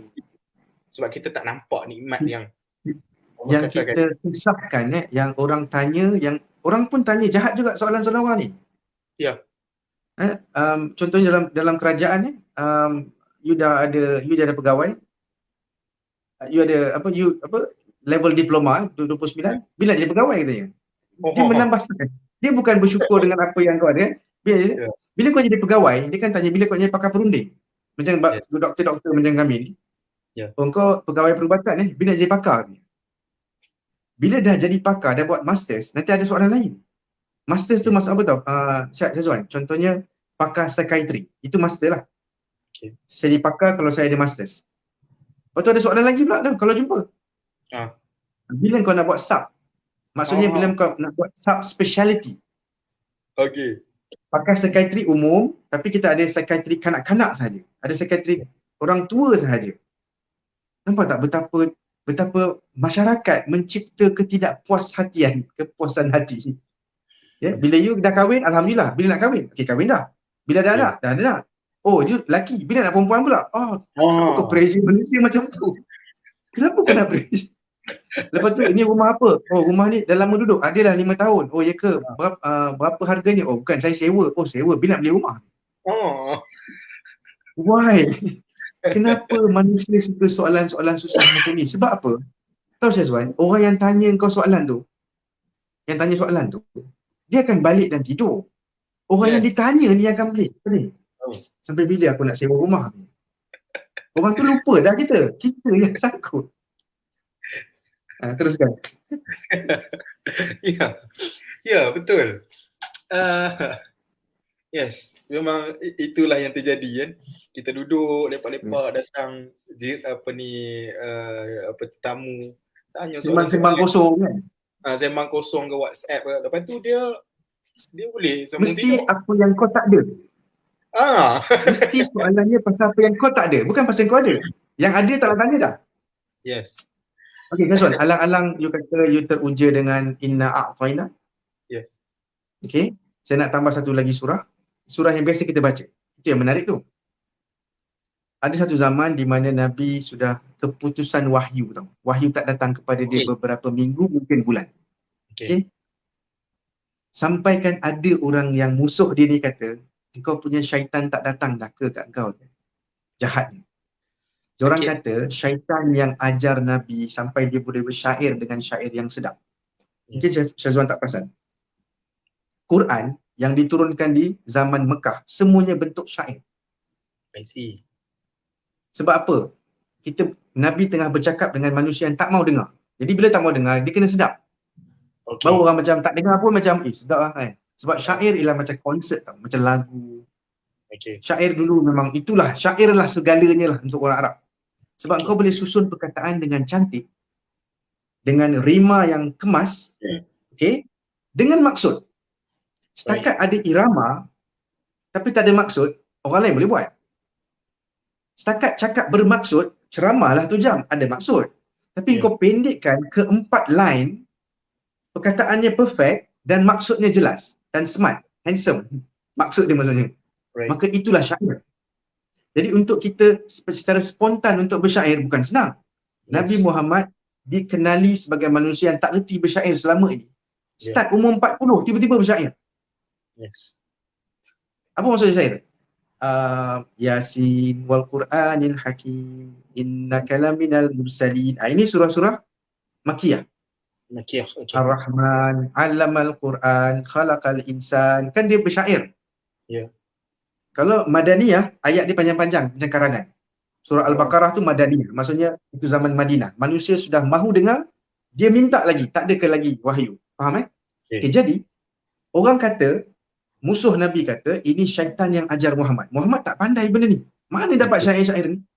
Sedap, bermaksud pula tu. Jadi syaitan kau tak datang dah ke? Dah 2 bulan, 3 bulan ni katanya. Lagi sedih Nabi. Akhirnya Nabi rasa Allah dah marah dengan dia for some reason. Turunlah surah Wadduha Walaili idza saja ma wadda'aka rabbuka wa ma qala.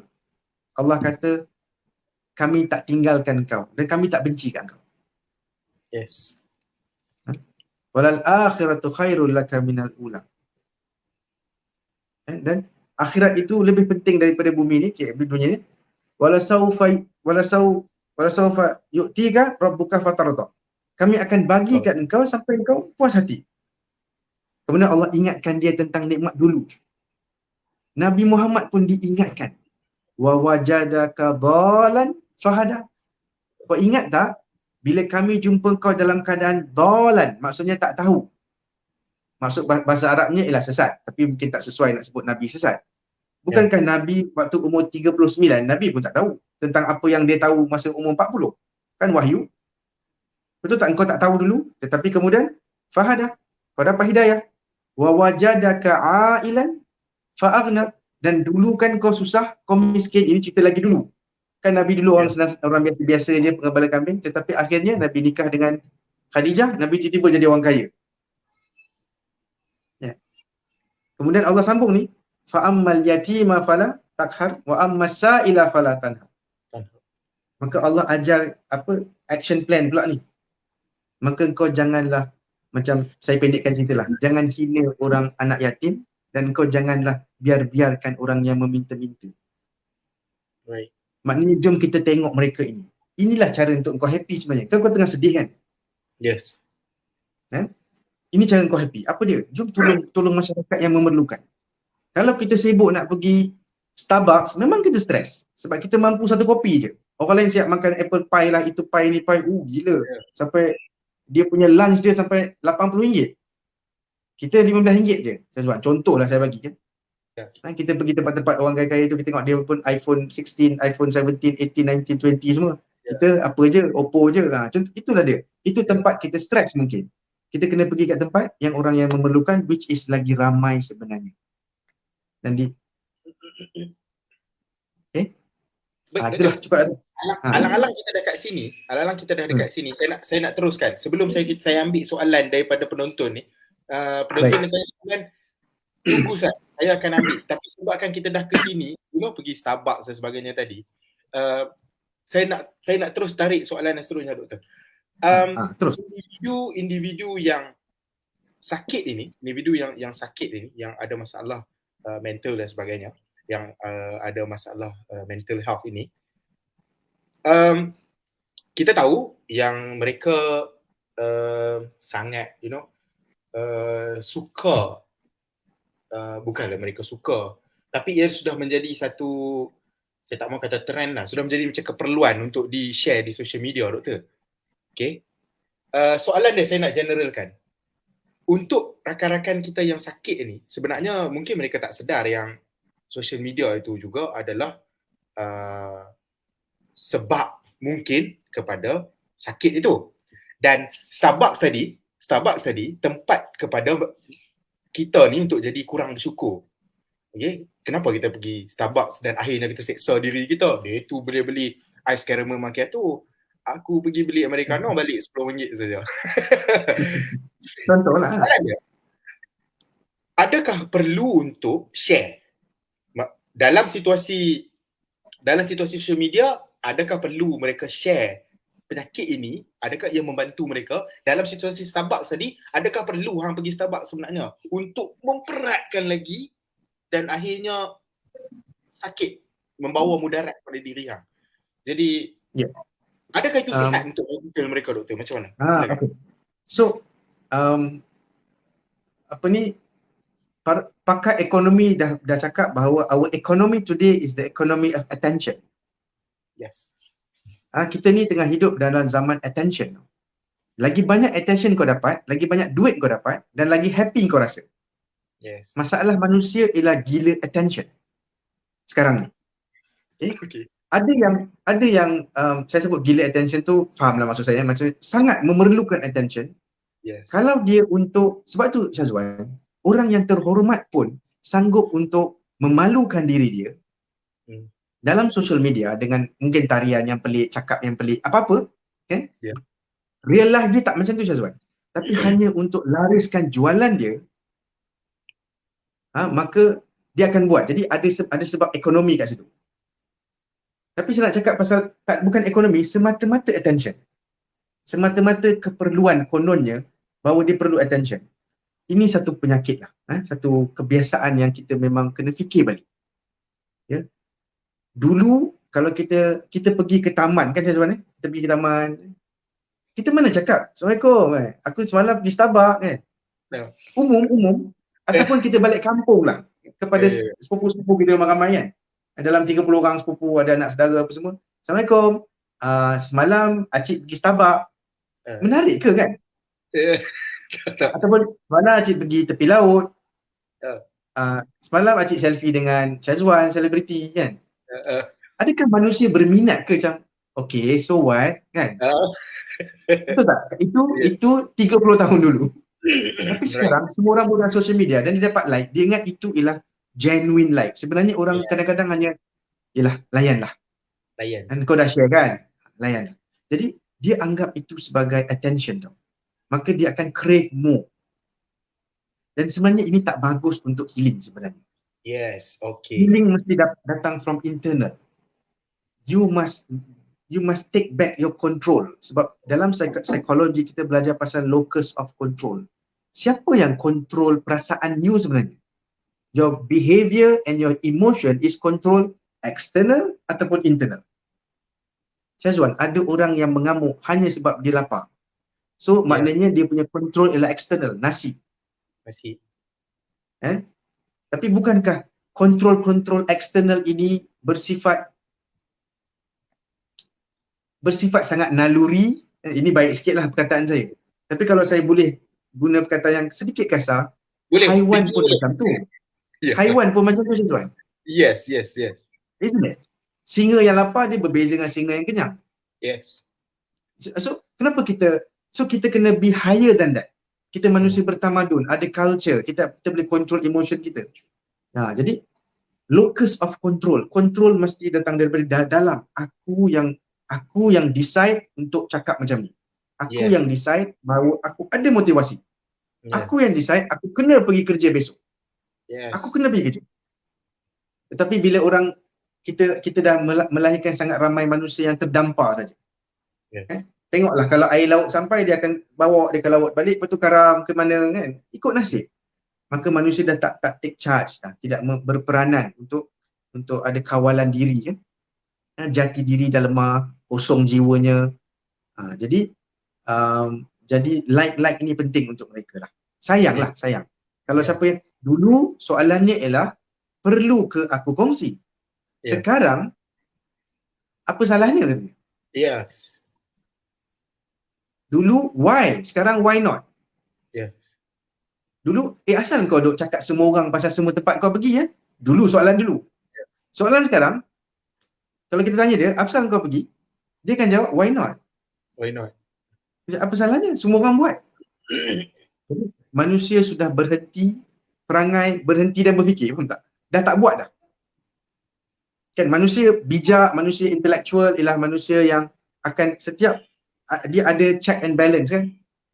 Maksudnya lepas minggu ke apa ke ataupun lepas satu hari habis kan dia akan fikir apa yang aku dah buat ni. Oh aku dah buat tu, alhamdulillah yang tu. Okey, lain kali aku nak improve yang ini. Itulah manusia yang baik. Dia ada postmortem dia kan. Tapi kalau kita tak boleh bagi sebab pun Syazwan, kenapa kau post tu, kenapa kau post ni, kenapa kau pergi sana, kenapa pergi sini, entah, pergi je lah. Maka sayang sebab masa kita ni Syazwan, benda ni dalam klinik saya tak cakap sangat lah. Sebab dia ada sifat existential semua tu ini. Bahawa masa you terhad Syazwan, every second counts. This is your life. You tak ada masa nak cakap aku rasa healing aku 6 bulan. Jangan. Aku nak sihat hari ini. Aku nak sihat sekarang. Apa patut aku buat? Aku ada anak, aku kena kerja. Contohnya kan, aku kena bangun, aku manusia. Dan tak ada siapa pun janji bahawa dunia ini mesti senang. Mana ada janji? Jadi bangun, kan? Stand on 2 feet. Okeylah, engkau ada masalah gemuruh. Jom bincang. Doktor, saya kerja macam ni, saya penceramah, saya podcaster, kan? Saya memang kena buat podcast setiap minggu. Tapi saya gemuruh doktor, apa saya perlu buat? Itulah soalan A. Bukannya dapat diagnosis daripada doktor, pergi dekat producer, bos, sorry ya bos. Tengok, diagnosis. Doktor dah cakap. Ini ubat-ubat yang kau makan. Kita lemparkan tanggungjawab tu pada orang lain. Kau fikirkan untuk aku? Kau fikir untuk aku? Compared tu, bos, saya ni sebenarnya gemuruh. Bos tak perasan mungkin. Dah setahun dah. Saya stres bos. Berpeluh semua ni. So bos, tapi saya dah jumpa doktor. Dia dah bagi saya ubat kan. Bos sabar dengan saya mungkin seminggu, 2 minggu ni. Saya mungkin ngantuk sikit sebab ubat dan sebagainya. Tapi you give me feedback. I want to improve myself. I want to be the best broadcaster. I want to be the best podcaster contohnya. Itulah positif kan Syazwan. Itulah take charge namanya. Kita bukan deny the problem, but we want to own it. This is my problem. Okay, let's do something about it. Banyak soalan ke Syazwan? Saya nampak macam berapa. Okay, saya nak ada beberapa soalan. Tapi saya tengok, belum saya nak ke soalan, kalaulah rakan saya ni, Muhammad Rozaidi ni, ini sebenarnya bos book saja, tapi beliau join daripada belakang je lah, sebagai penonton, tak nak join bersama kita pada hari ini. Saya rasa beliau tengah melompat kegirangan. Kerana doktor, kami ada macam satu skeptik thinking pada rakan-rakan individu yang sakit, yang ada masalah yang mental ini. Jadi ada banyaklah perbincangan yang berlaku sesama kami. So sebab tu kami kata let's do something, let's bring this to a discussion or whatever, dan kita dapatkan soalan, kita dapatkan penerangan daripada orang yang belajar dan faham berkenaan dengan ini. Tapi tak apa, itu satu hal. Saya nak ada beberapa soalan tapi saya tengok doktor sudah mula menjawab secara tak langsung. Jadi saya akan pilih soalan. Technical team mungkin boleh naikkan soalan Redman Studio ni yang adakah parenting counselling tu. Tu mungkin kita boleh tanyakan pada doktor, tengok sama ada soalan yang bersesuaian sebelum saya nak ke soalan yang seterusnya dan menutup sesi perbincangan kita pada hari ini. Nampaknya dah sejam lebih dah. Sejam setengah dah. Hampir 1 jam setengah kita berdiskusi bersama dengan Dr. Jeffrey. Aslam, boleh naikkan soalan daripada Redman Studio, Aslam? Adakah parenting counselling cara hidup manusia tu? Yes. Adakah parenting counselling? Ya. Bacakan Syazwan, saya tak nampak sangat. Kecil sangat tulisan. Okay. Ya, saya akan bacakan, Doktor. Soalannya begini. Adakah parenting, counselling, sejarah hidup manusia dan kemajuan zaman menyebelahi kepada kesihatan mental atau masing-masing mempunyai kiblat yang berlainan? Okey tak, Doktor? Baik. Betul. Apa sahaja nasihat yang manusia bagi, dia mesti ada background dia. Dia dah ada satu tema bahawa problem ni semua ni ada satu atau dua jawapan. Ada golongan, contohnya golongan agamawan, ustaz, ustazah. Dia punya tema dia ialah kurang solat. Kau kurang zikir. Sebab tu kau depressed. Sebab tu kau down. Di mana saya tak setuju sebenarnya. Dia tak semudah itu. Tak semudah itu. Ya, sebab Nabi Muhammad pun sangat banyak solat dan puasa dan haji dan Nabi pun sedih kan? Yes. Kalau Nabi pun sedih, saya lagi layak untuk sedih. Yes. So, you tak layak untuk cakap, oh Dr. Jeffrey, you kurang zikir mungkin. Jangan cakap macam tu. Tak semudah itu. Seterusnya, jadi apa tema belakang ni? Untuk orang putih, tema dia biasanya ialah upbringing. Parenting. Tetapi ada satu lagi wave baru yang belum kuat lagi. Iaitu temanya ialah the fabric of society yang saya sebut tadi. Bahan binaan tamadun kita ini sebenarnya tak kuat. Jadi batu bata kita memang tak kuat. Kalaulah saya boleh umpamakan batu bata dengan keluarga. Jadi batu bata kita tak kuat. Sebab tu kita punya tamadun sebenarnya agak lemah. Jadi batu bata itu datang daripada apa? Daripada adanya ketua dan adanya pengikut. Clear, ada hierarki dia. Maka orang ni tahu aku kena ikut dia ni. Jadi apa-apa hal kita boleh cakap dengan ketua. Ini kan polis dan askar sangat respect konsep ini. Sebab buang masa je kita nak cakap dengan 1000 orang, tapi lagi bagus kalau ini semua ada kabilah-kabilah je, 10 kabilah je. Jadi saya cakap dengan 10 kabilah boleh ubah dia punya kabilah masing-masing. Kan smart? Yes. Jadi tangkap ketua keluarga je. Itu yang Nabi buat pun. Cakap dengan ketua-ketua suku kaum ni, engkau sebarkan kepada anak-anak buah kau. Sistem hierarki ini sudah cacah marba sekarang ni. Sekarang ni cuma ada kononnya Perdana Menteri, kemudian kabinet dan semua individu terabur. Contoh yang saya bagi apa? Apa yang jadi kepada Syamsul? Apa tu Syamsul apa ni? Syamsul Yusof. Syamsul tu lah. Poligami dan sebagainya. Kalau Syazwan sedar, pengkomen kurang sangat dari lelaki. Yes. Orang lelaki diam je. Kalau tanya betul-betul pun, dah hidup dia. Biasa lelaki akan cakap betul. Itu dia. Itu tanggungjawab dia. Satu keputusan dia buat, dia kena tanggungjawab. Chill. Tetapi kebanyakan komen ialah perempuan. Yes. Dan saya menamakan inilah dia sistem hierarki kita yang dah cacah marba.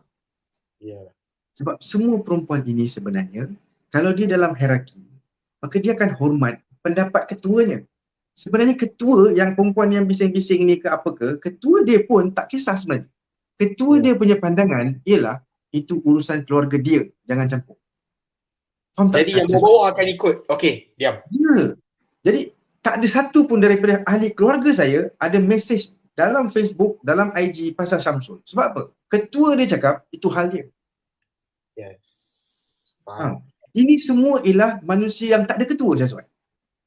Yes. Maka fabric of society is gone. Okay. Dan Menarik. bab ini orang putih dah mula bercakap. Ya. Tapi tak cukup, wave dia tak cukup smart. Belah kita cakap tapi dalam bab hukum. Oh, wajib taat suami, Tapi suami yang engkau ada ialah lemah, yang tak berguna, yang malas bekerja, pun tak Syazwan? Ya. Lepas tu bila isteri ni pergi ke pejabat agama pun penuh dengan ustaz-ustaz, dia kata puan tak taatlah syurga dengan dia lah, apalah. Jangan usus, jangan itu, jangan ini kan. Akhirnya dia paksa. Jadi sebab tu perempuan banyak jadi ramai perempuan yang akan buat NGO yang bunyinya macam benci dengan Islam. Right. Macam anti-Islam. Sebenarnya problemnya ialah lelaki. Lelaki yang tak ambil balik kuasa dia dan control, be in control of his own family and of his own community lah. Jadi betul, kalau kita pergi counselling, dia bersifat macam circular kadang-kadang. Apa masalah kau hari ni? Apa kau dah improve? Macam tu je, dia berbusing, faham tak Syazwan? Dia masih tidak memberi jawapan kepada punca sebenar. Right. Okay? Dan saya memang dalam bidang ini, saya beberapa kali dah, saya dah tersandar dah. Macam mana aku nak start tolong akak ni? Faham tak? Macam mana aku nak start tolong abang ni? Brother ni? Akhirnya dia makan ubat, lepas tu dia komplain pasal side effect. Tapi, taklah doktor, saya tak ada kerja lah. Faham tak? Akhirnya itu je. Bos saya tekan saya. Macam mana aku nak start ni? Jadi terima kasihlah kerana bagi saya platform untuk berkongsi tentang perkara ni. Baik doktor, terima kasih.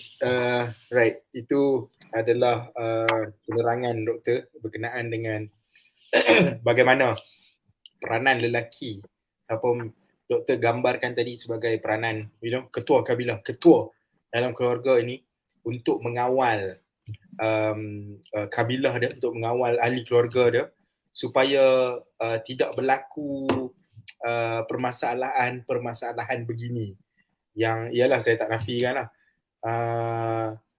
Minggu bukanlah lagi saya cakap minggu kesedihan marah pula. Minggu Syamsul lah. Minggu Syamsul lah. Memang minggu Syamsul lah minggu lepas. Kerana kebanyakan lelaki dikatakan terpaksa menghadapi bad mood daripada isteri-isteri. Itu masing-masing. Yes, isteri masing-masing. Dikatakan ada yang masak sendiri, ada yang isteri buka lagu raya kat rumah dan sebagainya. Macam-macam.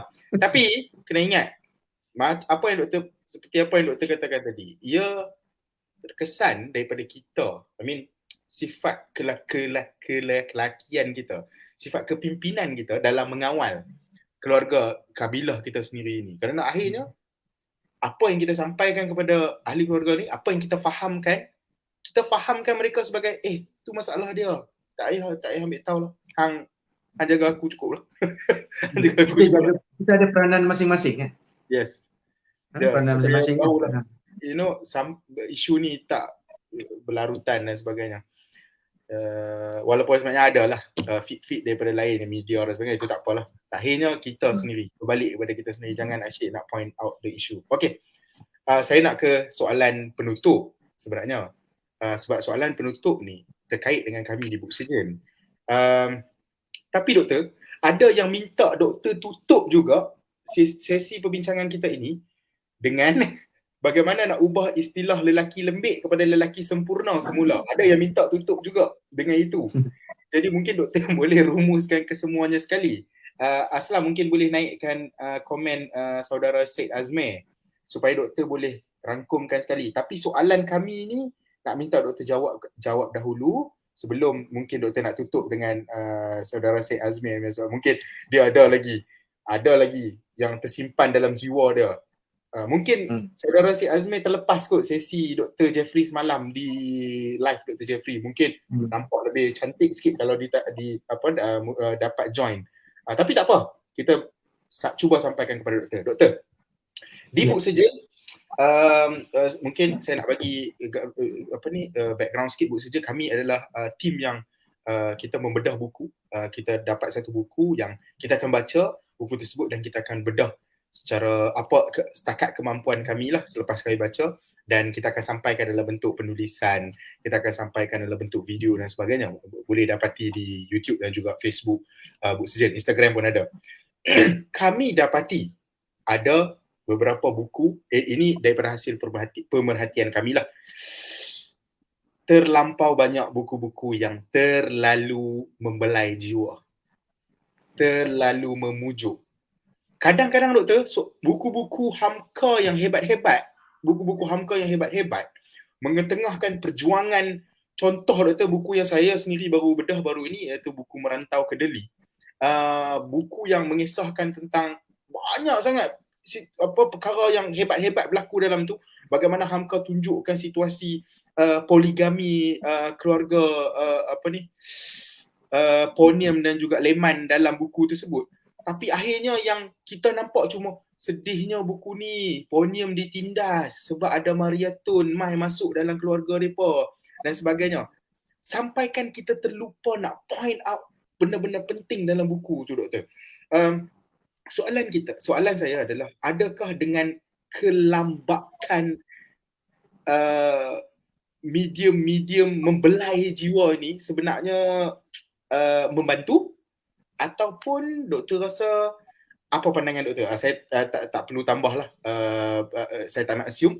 Apa pandangan doktor? Ia membantu ataupun bagaimana?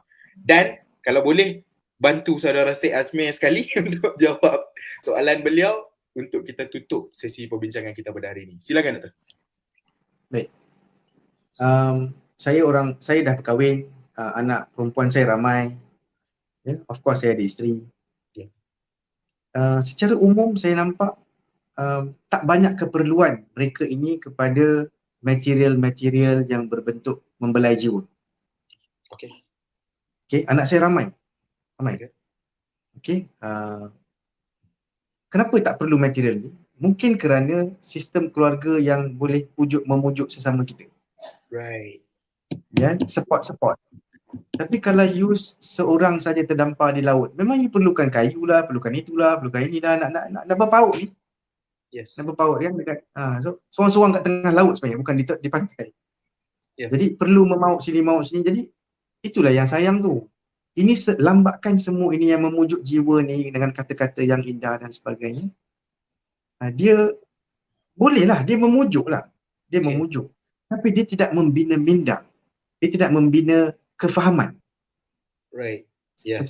Macam contoh kata-kata macam dalam parlimen. Saya macam nak tepuk meja macam dalam parlimen. Okay. Yes. Dia hanya setakat memujuk hati tu, dia macam letak ubat kuning je. Tapi infection masih ada, kuman masih ada, nanah masih ada. Apa puncanya? Puncanya ialah kuman. Contohnya kita kena bagi antibiotik contohnya. Right. So apa puncanya sampai kau senang sangat sedih ni? Apa puncanya kau terasa senang sangat ni? Oh mungkin, ni dia. Buku-buku yang lebih berkualiti. Right. Bahawa kita semua kena ada jati diri. Bahawa kita kena kuat. Secara individu kita kena kuat, kemudian kita kena menguatkan sesama kita, kawan-kawan, saudara, isteri, suami. Contohnya kan. Jati diri. Kita tak boleh membiarkan orang lain menentukan perasaan kita. Kita kena decide apa perasaan yang kita kena ambil, apa stand yang kita kena ambil, apa reaksi kita kepada apa-apa stimulus. Kita kena decide. Kan buku ni kan membina minda, betul tak? Right. Yeah. Ya, berbanding dengan tanpa ilmu-ilmu ni, kita pergi ke tempat kerja, Assalamualaikum. Alamak, bos tak jawab. Kan? Assalamualaikum bos. Bos tak tahu. Disambung main WhatsApp je. Dah terasa bos tu. Tapi orang yang ada jati diri, pergi depan bos, Assalamualaikum bos. Sampai dah. Sebenarnya bos tak ada apa-apa pun. Yalah. Dia cuma ada hal je. Tapi orang yang cepat rasa rendah diri, jati diri tak kuat, Dia trust habis satu hari. Satu hari dia gone. Dan dia akan bawa sedih dia sampai balik rumah dan dia akan bawa sedih campur marah kepada anak-anak pula. Right. Kan rugi kan? Jadi orang dia jati diri, orang yang diajar dengan cara pembinaan minda, fikiran, dia akan tahu antara nasihat-nasihat ataupun cara ialah menyelesaikan masalah sewaktu itu juga. Sebab kalau kau bawa balik, nanti kau menyesal. Alamak, menyesal aku tak cakap. Yes. Tapi peluang tu dah tak ada dah. Orang tu dah pergi dah Terengganu ke Kelantan ke. Habis, tak jumpa dah. Nak WhatsApp pun orang tu tak jawab. Duduk belutik je. Kan geram. Kan lagi bagus masa tu juga kita plan. Kan kita cakap dekat dia baik, aku tak setujulah dengan cara kau cakap dengan aku. Kenapa kau nak kasar dengan aku? Yeah. Walaupun kita sepejabat, aku lagi muda, tapi aku tak setuju cara kau cakap dengan aku. Kan puas hati? Yeah. Dan kebanyakan masa orang yang kita tanya dia tak boleh jawab. Akhirnya kita sorry. Sebab dia pun ada masalah lain. Sorry, aku tak cukup tidur. Sorry, aku pun kena marah dengan bos tadi. Settle. Yeah, settle. Akhirnya kita boleh geng. Ya, itu namanya buku-buku yang membina kerangka fikiran. Berbanding dengan buku-buku yang berbentuk membelai jiwa. orang putih kata band-aid kot dia belai-belai jiwa je. Okey. Biasalah ada orang yang contoh belai jiwa contoh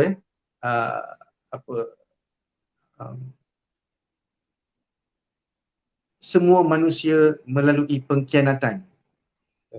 Hanya manusia yang kuat boleh terus hidup walaupun dikhianati. Ini negatif sebenarnya. Yes. Ini negatif. Tak membantu. Kenapa kau nak anggap itu sebagai pengkhianatan? Kau uruskan diri kau. Kan? Kau bangun, kau uruskan diri kau. Ini bukan khianat. Ini cuma satu manusia membuat satu keputusan yang tak sesuai dengan apa yang you suka. Itu je sebenarnya. Yes. Kenapa kita nak bagi satu kata yang sangat dalam khianat apa? Tak ada. Contohnya Syazwan bekerja dengan book surgeon. Kalau Syazwan ada, ialah siapa-siapalah staff dia dapat kerja yang lebih baik. Asal kita nak kata engkau sudah mengkhianati syarikat kita kan? Kenapa nak guna kata-kata susah? Berarti dapat betul. Kita kena tanya kat dia, syarikat tu gaji lebih baik tak? Jangan tanya apa-apa. Gaji lebih baik. Okey. Semoga Allah mudahkan urusan kau. Kalau kau ada orang yang kau rasa boleh ganti tempat kau, please recommend. Apa nak khianat? Aduh. Kan? Why are you using all these words?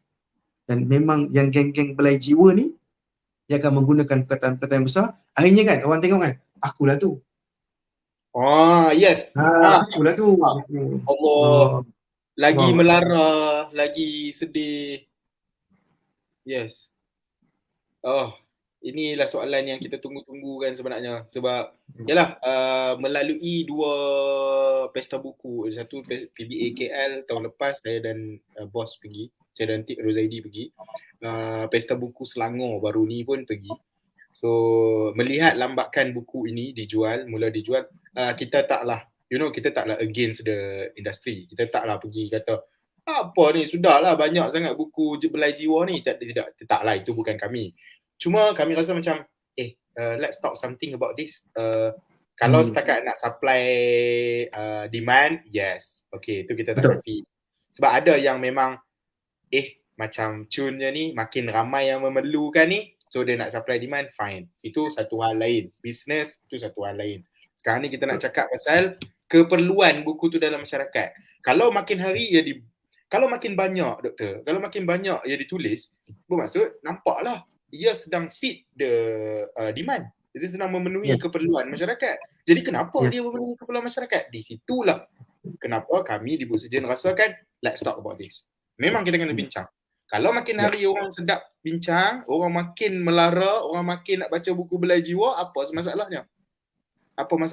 So jom kita masuk, cari orang yang sesuai dan bincang. Kenapa? Itu sebab kenapa kita bincangkan hari ini.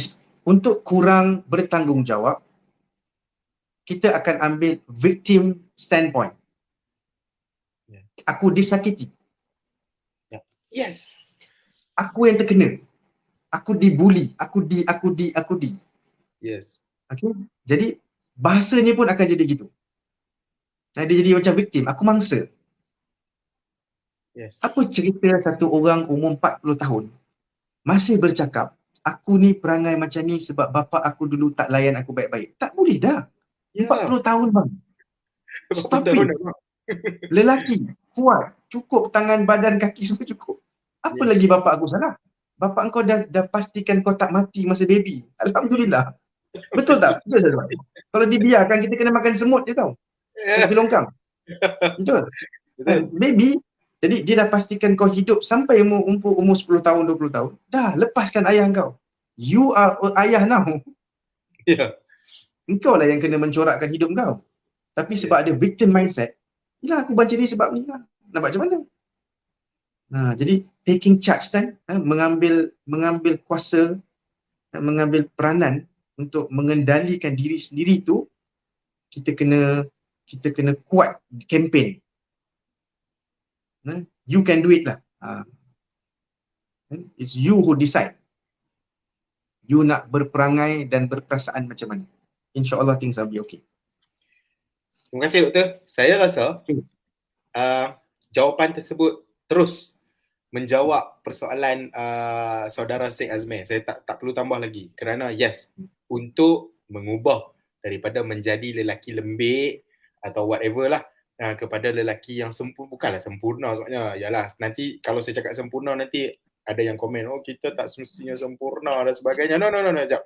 Nak mengubah diri daripada lelaki yang lembik tadi adalah dengan take charge. Yes, take charge, bertanggungjawab atas apa yang terjadi dalam keliling masyarakat anda ataupun kabilah anda dulu. Okay? Yeah. Macam yang doktor cakap tadi, kabilah anda dulu, diri anda dulu sebelum anda nak buka lebih banyak ruang yang akan mempengaruhi anda nanti. Baik, saya kira itu lelaki, So lelaki kena bertanggungjawab, kena berani bercakap, berani bersuara. Ini idea aku. So saya share dengan Syazwan, saya share dengan ramai orang. Kalau ada benda salah, cakap kat saya ubah. Saya bertanggungjawab. Berani untuk cakap. Kalau tak berpendapat pun tak berani, kita nak jadi apa? Yes. Berani berpendapat. Dan saya berani buat keputusan. Dan saya tak berhenti kat situ. Kalau apa-apa masalah berlaku kerana keputusan saya bertanggungjawab 100% atas perkara itu. Yes. Kalau saya kena buat pilihan, sama ada saya nak kerja dengan hospital ini atau hospital ini, maka saya buat keputusan hospital ini. Kemudian kita tengok, oh ketua jabatan dia teruk, apa-apa pun, take charge. Ini keputusan aku. Okey, apa aku nak buat sekarang? Buat keputusan yang kedua. Kan? Bukannya, itulah kau tak nasihat kat aku pun. Itulah masalah ayah aku, patutnya dia tahu benda ni, tak cerita pun kat aku. Kan? Apa yang letakkan blame pada orang lain ni? So, lelaki ialah orang yang ambil full responsibility. Kan? Pasal perkataan dia, perbuatan dia, cakap-cakap dia dan keputusan dia. Thank you, Syazwan. Jadi, kepada para penonton yang masih setia bersama dengan kita, saya pun tak pasti berapa view sebab saya tak mau tengok view. Nanti doktor kata saya duduk dengan podcaster yang lain, saya down pula. Selam, naikkan komen Ruzaidi. Jadi kepada rakan-rakan yang berada bersama dengan kita, sesi inilah healing sebenar. Inilah komen yang kita tunggu. Kalau ada saya yakin, saya dan doktor bersyukur sangat-sangat kalau ada rakan-rakan yang ada yang sakit, yang disahkan mengidap penyakit yang berkaitan dengan mental, ada dalam sesi ni. At least you all dapat bawa balik something, dapat penerangan daripada seorang doktor. Bukan saya yang kalau orang Penang kata buat kepala, bukan saya yang buat kepala ni, bukan saya yang main saja-saja goreng ni. Doktor yang kita bawa ni, seperti yang saya ulang daripada tadi, kami tidak mendiskriminasi anda. Kami tidak langsung mendiskriminasi anda. Kami cuba menjadi masyarakat yang bertanggungjawab, cuba untuk kami di platform kami di Book Surgeon sediakan satu platform untuk sampaikan apa yang sepatutnya, dan kami harap sesi ini dapat diulang semula. Kalau ada yang tak sempat tengok, kami akan sediakan rakaman biasanya di Book Surgeon, di Facebook kami dan juga di YouTube, supaya anda boleh ulang semula tengok. Mungkin tadi yang part yang mungkin ada lag dan sebagainya, anda boleh ulang balik untuk dapatkan poin-poin yang penting. Terima kasih sekali lagi kepada semua yang sudi bersama dengan kami. Sebelum saya nak announce apa yang saya janjikan di awal tadi. Saya mewakili tim Book Surgeon ingin mengucapkan, saya tak pastilah ribuan cukup ataupun tidak, tapi lebih jutaan terima kasih kepada Dr. Jeffrey. Kami bersyukur sangat kerana hari ini. Saya di awal perbincangan tadi saya dapat rasakan soalan yang kita nak tanya ni, silap-silap kita kena shoot balik ni. Kita nak tanya doktor satu hal, lepas tu kita umpama soalan-soalan ni like kita nak trigger satu golongan ni, kita nak trigger kawan-kawan kita yang sakit ni. Tak boleh ni. Tapi takut macam tu ya. Ya, ada rasa juga takut-takut itu sebab kita rasa macam soalan ni sesuai ke kita nak tanya ni. Kang nanti doktor kata, hang tahu apa depa sakit. Hang tak payah tanya soalan ni. Tapi akhirnya kita dapat sesuatu untuk kita bawa balik dan kami mengucapkan ribuan terima kasih Dr. sudi meluangkan masa lebih kurang 2 jam bersama-sama dengan kami. Bersyukur sangat. Saya harap ada lagi sesi-sesi sebegini dengan Dr. Jeffrey. Dan saya ingin mempromosi anda semua untuk follow Dr. Jeffrey Irwan. Saya agak kilan sikit terlepas sesi doktor yang semalam. Ada ulangan tak doktor? Kalau ada, saya berniat untuk tengok balik berkenaan dengan ketua kami. Saya bercadang untuk buat siri talk ini. Tajuk dia lelaki, kemudian ada subtopik dia. Semalam ketua kabilah, esok insya-Allah tentang membuat keputusan. Rakan-rakan yang nak jadi lelaki semula, inilah masanya. Inilah masanya anda follow Dr. Jeffrey Irwan Haris. Seingat saya itu Facebook doktor. Jeffrey Irwan Haris. Double R ke doktor? Hujung tu yang double R. Haris tu yang double R. Haris tu yang double R. Okey. Itu saja daripada kami di Book Surgeon. Terima kasih doktor. Doktor sekejap doktor. Okey. Kepada rakan-rakan yang berada di live ini, saya ingin mengucapkan ribuan terima kasih kepada anda. Sudi bersama-sama dengan kami. Sudi join kami 2 minggu dah. Minggu lepas ada bola. Anda korbankan masa join kami. Minggu ni kalau tak salah saya tadi hoki. Dan juga ada some final Mobile Legend not lower bracket final tadi.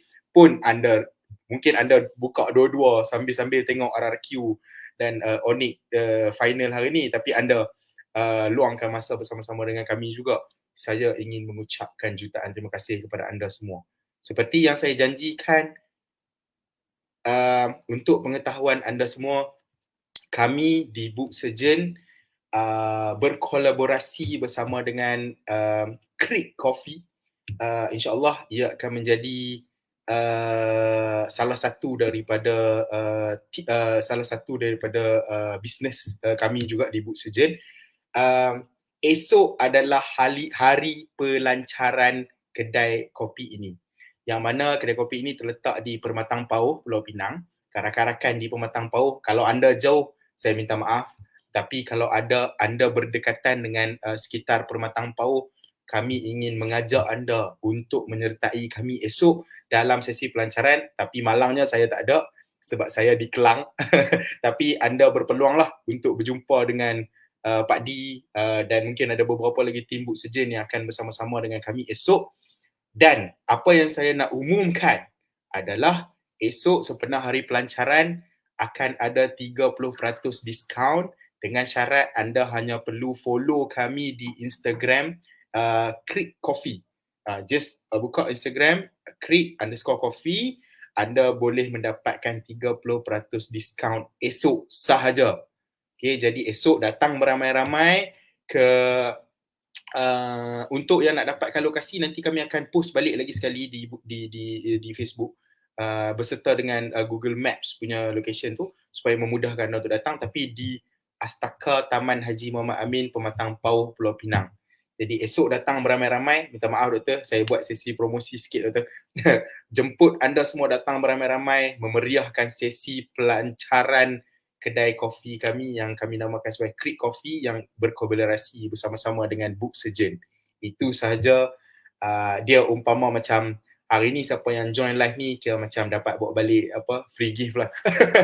Free gift lah beserta dengan 30% diskaun esok. Baik, itu sahaja daripada kami. Saya mewakili doktor ingin mengucapkan ribuan terima kasih dan minta maaf kalau sepanjang kami bersama-sama ni mungkin saya ataupun doktor terkasar bahasa ataupun menyakiti hati sesiapa sepanjang kami menguruskan program ini, sepanjang saya mengacarakan, terutamanya saya lah, mengacarakan program ini. Kalau ada sebarang soalan, anda boleh ajukan terus kepada kami mungkin boleh sampaikan kepada doktor, ataupun anda boleh terus follow doktor dan tanyakan soalan terus. InsyaAllah Dr. Jafri terbuka untuk menerima soalan, insyaAllah. Okay, jadi itu sahaja daripada kami di Book Surgeon. Terima kasih Dr. Jafri, terima kasih semua. Book Surgeon, analyze, scrutinize, criticize. Assalamualaikum warahmatullahi wabarakatuh. Waalaikumsalam.